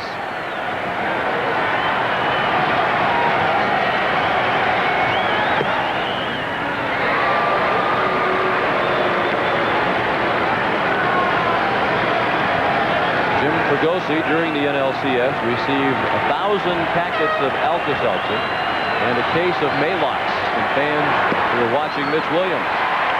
They let Molitor go to third without paying any attention to him. One more chances now for the Blue Jays to get him in. That's right. If it were the ninth inning, it wouldn't matter that much. But since it's the eighth, if they tack on one more, it makes it easier in the ninth. Popped up. It will be close. And it's into the front row behind the Blue Jay dugout there. And Dalton went down a step into the Toronto dugout.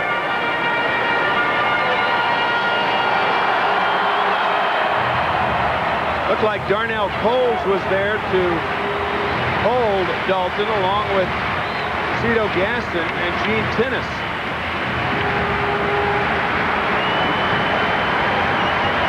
Two and two on Olerud.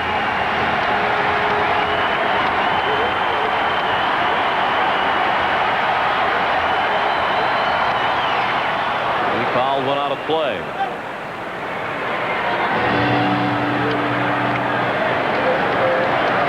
Roger Mason pitched an inning and 2/3. He allowed only one hit.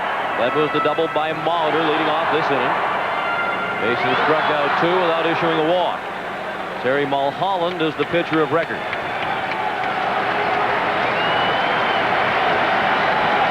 Olerud at the plate. Roberto Alomar is on deck. In the air and right. Molitor is tagging. Eisenreich the catch. And it's 6-4. So taking the base pays off for Molitor as he's in on the sacrifice fly by John Olerud. Jim Fregosi will certainly keep that in mind if a runner gets on in the ninth inning. But Williams, and it wasn't Mitch's fault as much as it was the middle infielders, both Kevin Stocker, Mariano Duncan, paying no attention to Molitor, and he took advantage of it, stealing third uncontested. That run is charged for Roger Mason, so that's the first time he has been scored on in 9 career postseason appearances. 2 outs and the base is now empty. They did credit Molitor with a stolen base at third, even though the defense was indifferent toward his advancement. I think instead of indifferent, they were just careless. Williams, Stocker, and Duncan.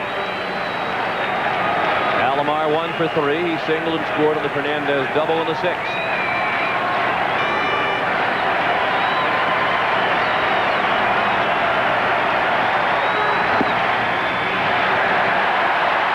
Dalton and Williams wanted to know where that one missed. 3-0 on Alomar. Well, when you have a reputation like Mitch Williams does, you're not going to get the close pitches. You're a Dave Stewart who can hit the corner. You'll get those pitches, but not Mitch. Strike. 3-1.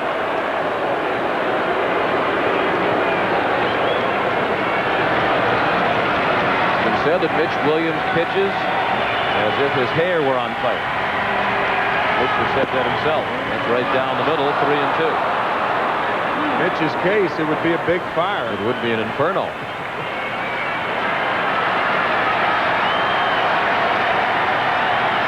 Now the payoff pitch. Way outside. That'll bring the tying run to the plate.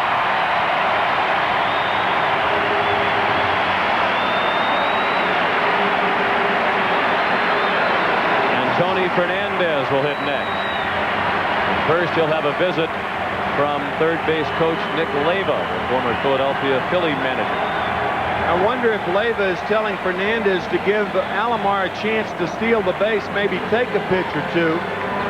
I doubt it because of Mitch Williams' move. I think Mitch Williams has a better move to first base than Terry Mulholland. Reason is he picks his right leg up. He rarely will step off and throw over there. He'll do it occasionally. We'll see if Alomar is thinking about running here. 6-4 Philadelphia in the bottom of the 8th. Alomar at first with 2 outs. First pitch to Fernandez, a ball inside. Tony's 2 for 3 tonight. He singled in the 4th, and he doubled to drive in Alomar in the 6th.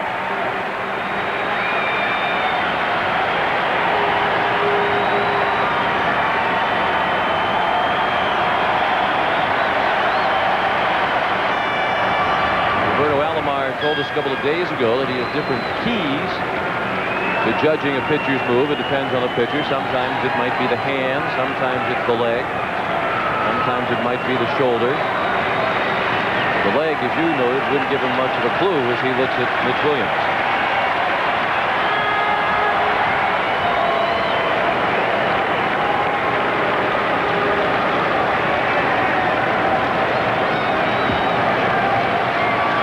Actually, there were 9 stolen bases, and Mitch Williams picked off no one this year.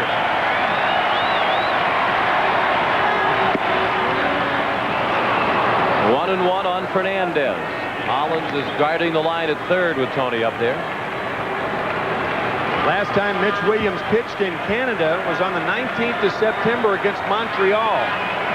He lost that ball game and was booed soundly when he got back to Philadelphia. As a matter of fact, they played at Veterans Stadium the next night, and he wore Larry Anderson's shirt out to the bullpen that night. He thought he'd trick the people. Well, he didn't. They knew him. They knew Larry couldn't grow that much hair that fast.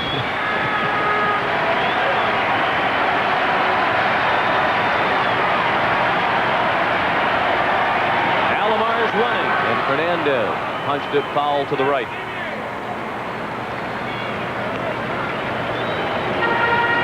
Six runs, 11 hits for Philadelphia. 4 runs and 8 hits for Toronto.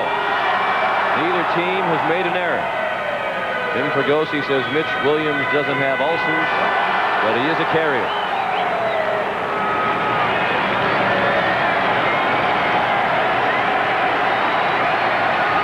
Very short lead and no movement by Alomar. And again, the foul ball off the bat of Fernandez.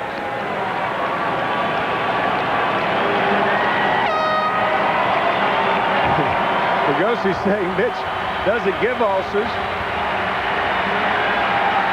Or doesn't have them, he gives them.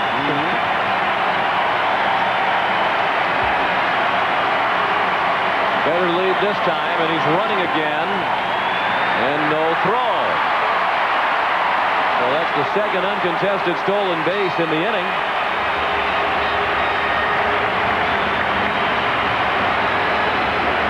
And evidently, Alomar sees something in the move. It's probably the right leg going behind the left leg. Once that happens, a pitcher is committed to go home.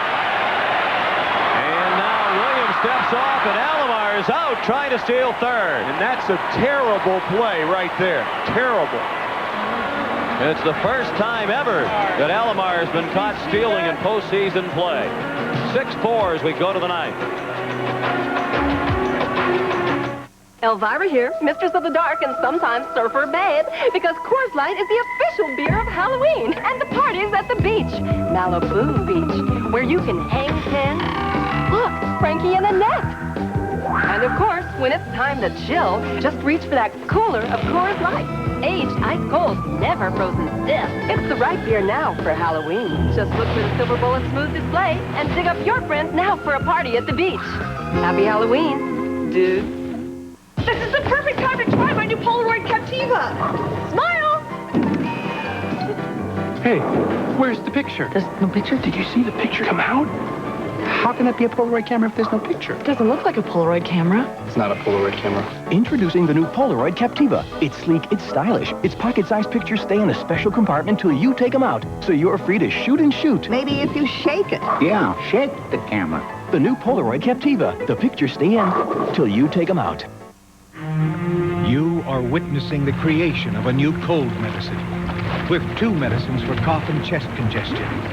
60 milligrams of the leading non-drowsy decongestant for stuffy nose.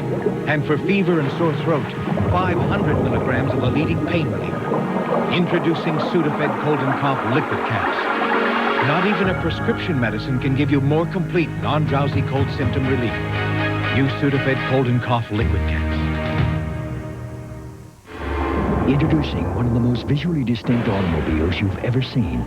If we show it to you now, you'll be so busy looking that you won't be listening, and you won't hear about its precision handling, sophisticated safety systems, and that it's the most technologically advanced Celica Toyota has ever created. Okay, now you can look. The all-new Celica. Watch out. It's coming. What's the worst day in a woman's life? When she's 30! Celebrate Corky's birthday. This party's going to be about as festive as an evening with Dr. Kevorkian. All new Murphy Brown, Monday. You can rename Mitch Williams, change his name from Wild Thing to Smart Thing. Under no circumstances can Roberto Alomar make this play. With 2 out, making the 3rd out at third base, being 2 runs down, and he is just not the player that you would expect to make a play like that. That was a terrible play on the part of Alomar.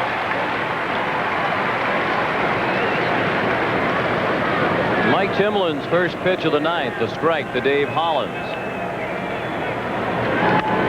Hollins, that is a foul ball, just foul past first.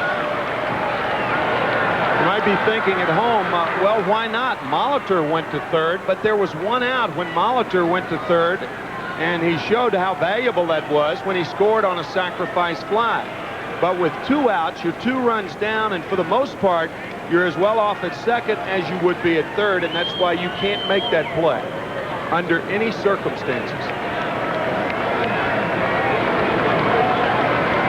0-2 on Hollins, who has 2 hits and a walk tonight. He's driven in a run and scored 1. And he strikes out, couldn't catch up with the fastball from Timlin.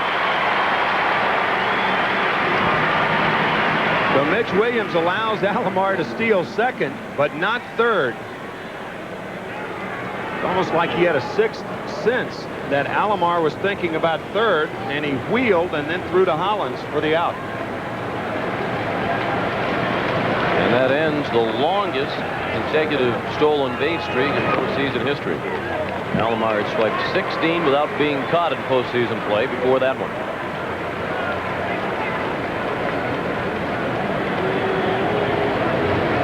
Darren Dalton fouled the first one away. He's 0 for 4.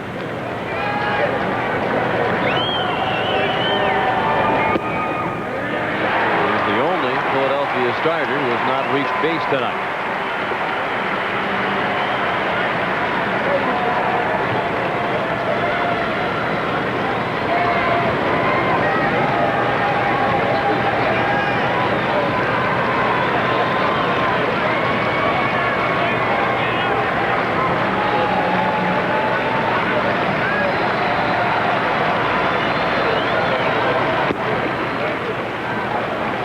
It was almost as though when Roberto Alomar slid into third, he knew he was out, and he cuts his eyes to Mitch Williams or up at Hollins, and then right to Nick Leyva, the third base coach. But you could almost see him. He was like a kid with his hand in the cookie jar. You just do not see Roberto Alomar make that kind of mistake. The 2-2. Chopped slowly down to first. Olerud to Timlin, safe.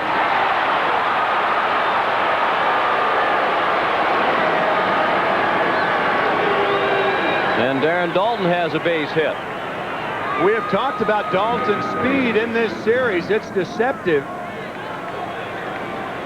Before his knee problems, he's had operations 6 times on his left knee. He could really run, but as you see, he clearly beats Timlin to the bag.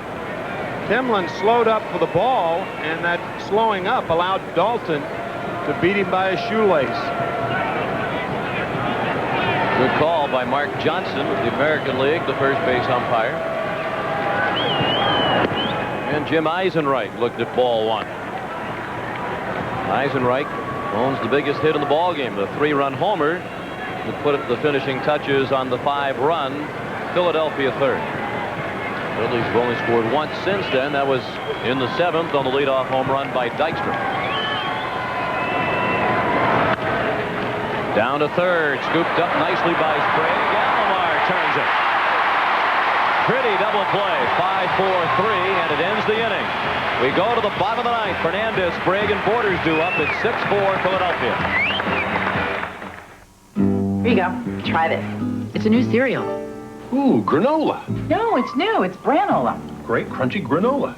Pop, it's more than granola. It's granola with a B, like your name. Ah, but that taste, those crunchy golden clusters baked with a touch of honey. And look, raisins. It's got fiber from bran. Oh, I get it. Bran granola. Branola. With a B. Like my name. Bob. New low-fat Post granola cereal. Original or with raisins. More than granola. Branola. More Americans trust Napa for everything they need to keep their vehicles running and to help them save, too. Pick up these halogen headlights as low as $4.99. Napa antifreeze is just $1.99 after rebate. And this Napa power battery is only $29.99 after rebate. So run into your nearest Napa Auto Parts store today. We keep America running. We keep America running.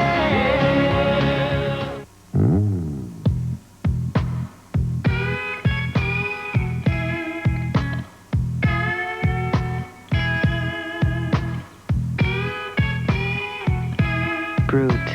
Men are back. Do you want a jam? Get new Nestle Crunch Jammin' Bars. Rip into rock, unwrap the wrap, jazz, and reggae. Collect all 12 Nestle Crunch Jammin' designs. You want a jam? Get new Nestle Crunch Jammin' Bars. Watch how Dalton barrels in to Roberto Alomar, and just like Edwin Moses, Alomar clears that hurdle. So the Phillies lead is still 2. That was 6'2", 201 pounds. Darren Dalton, about as solid a package as you'll ever see in a baseball uniform, bearing down on Alomar. Tonight's coverage of the 1993 World Series is produced by Bob Dekas and directed by Bob Fishman. The associate director is Steve Shear. The coordinating producer of Baseball 93 is Eric Mann. Baseball 93 produced by George Veras.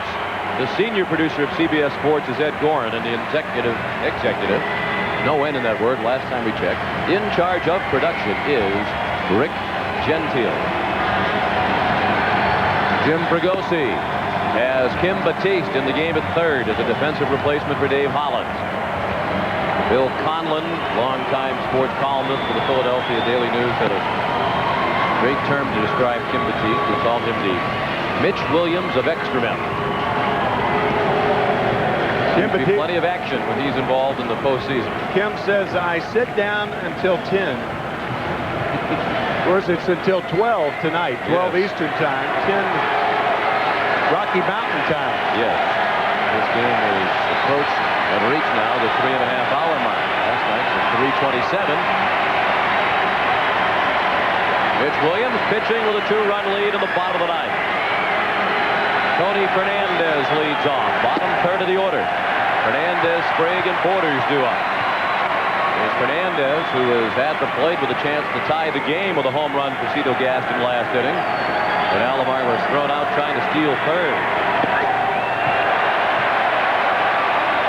Grabbed at his knee, but the pitch didn't hit him. 2-0.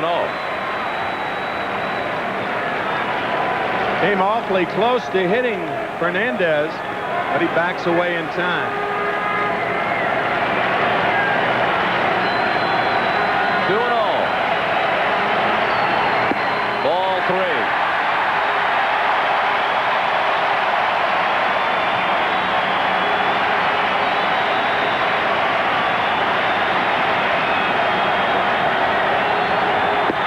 And ball 4 high. Williams walks the leadoff man on 4 pitches. He has faced 3 hitters in this outing and has walked 2 of them. And that brings the tying run to the plate for Toronto. And it brings the pitching coach, Johnny Padres, to the mound.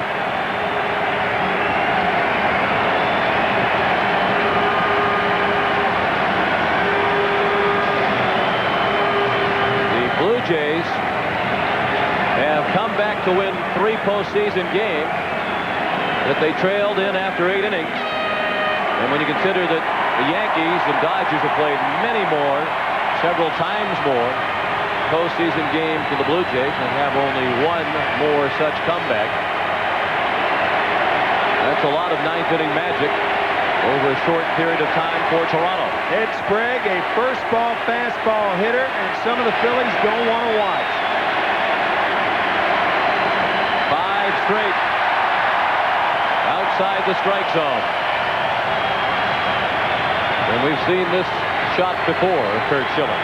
That was when he was pitching.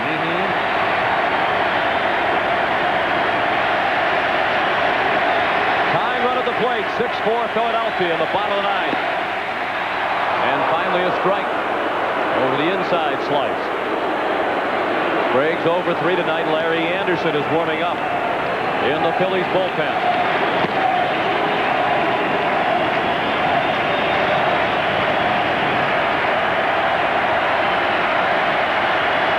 The 1-1 to Sprague. Ball 2. Most of the pitches here in the ninth haven't been close. Hernandez being held on by Kruk.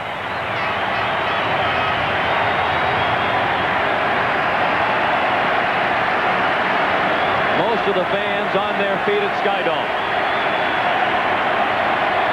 The 2-1. Inside. And Williams is in danger of walking Sprague and putting the tying run on base and bringing the winning run to the plate.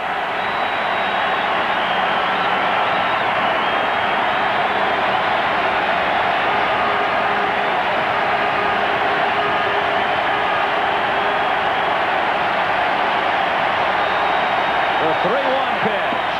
Strike at the knees.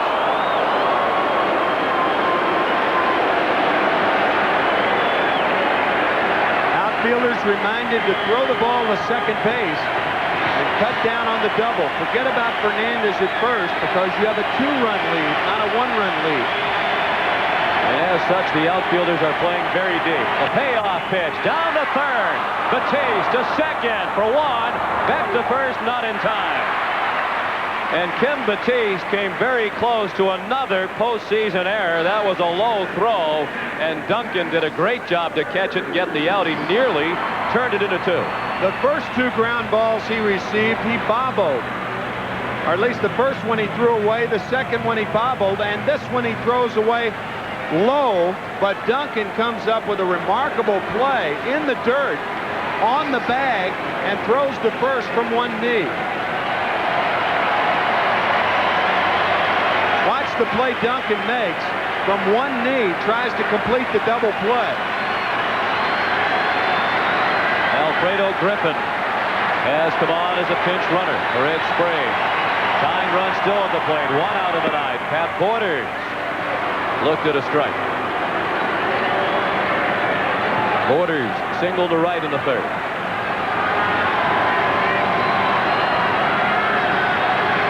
Batiste guarding the line. The outfield still deep. 6-4 Philadelphia in the 9th. A ball outside. Jim Fregosi has said several times, late inning defense is the most thankless job in baseball. You're expected to make all the plays, and if you don't, you're a ghost. Jim Batiste has said over and over again, I want them to keep hitting the ball to me.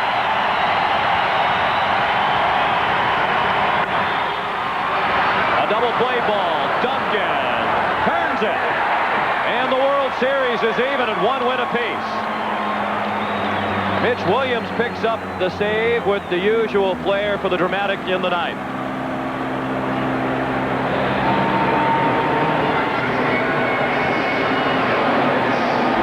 The final score, 6-4 Philadelphia. We'll return to Skydome after this message and a word from your local station.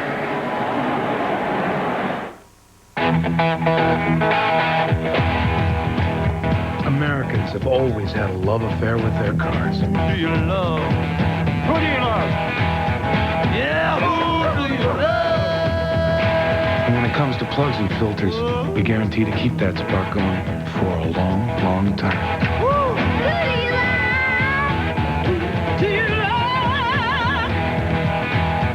Yeah, who do you love? It was great. Be able to answer the telephone again. We were in debt up to our ears. And that was a big factor because every time I'd come home from work, then she was miserable. So by having Consumer Credit handle all the phone calls, her life was much easier. We owed about $9,500. Going to consumer credit counseling was the best thing we ever did.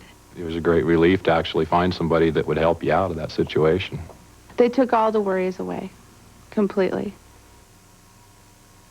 If you want to learn more about flowers without joining the garden club, more about auto repair without hanging out at the garage, or more about hairstyles before showing up at a salon, call Real Consumer Tips at the beginning of selected categories in the Real Yellow Pages.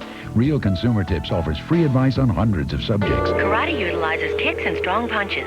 So call and get a bigger kick out of karate before you go to class. Real Consumer Tips only in the Real Yellow Pages.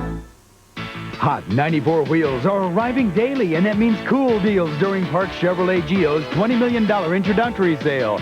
94 S10 pickups, totally new and here now. New full-size conversion vans from $16,999. And 94 Luminas, the hottest cars on the track, only $12,988. When you get the hot, we've got a cool deal. Don't miss our $20 million introductory sale on now at Park Chevrolet Geo.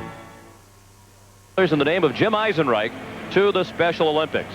Now let's head to the field where Jim Gray is standing by with another star of the night for Philadelphia, Lenny Dykstra. Jim?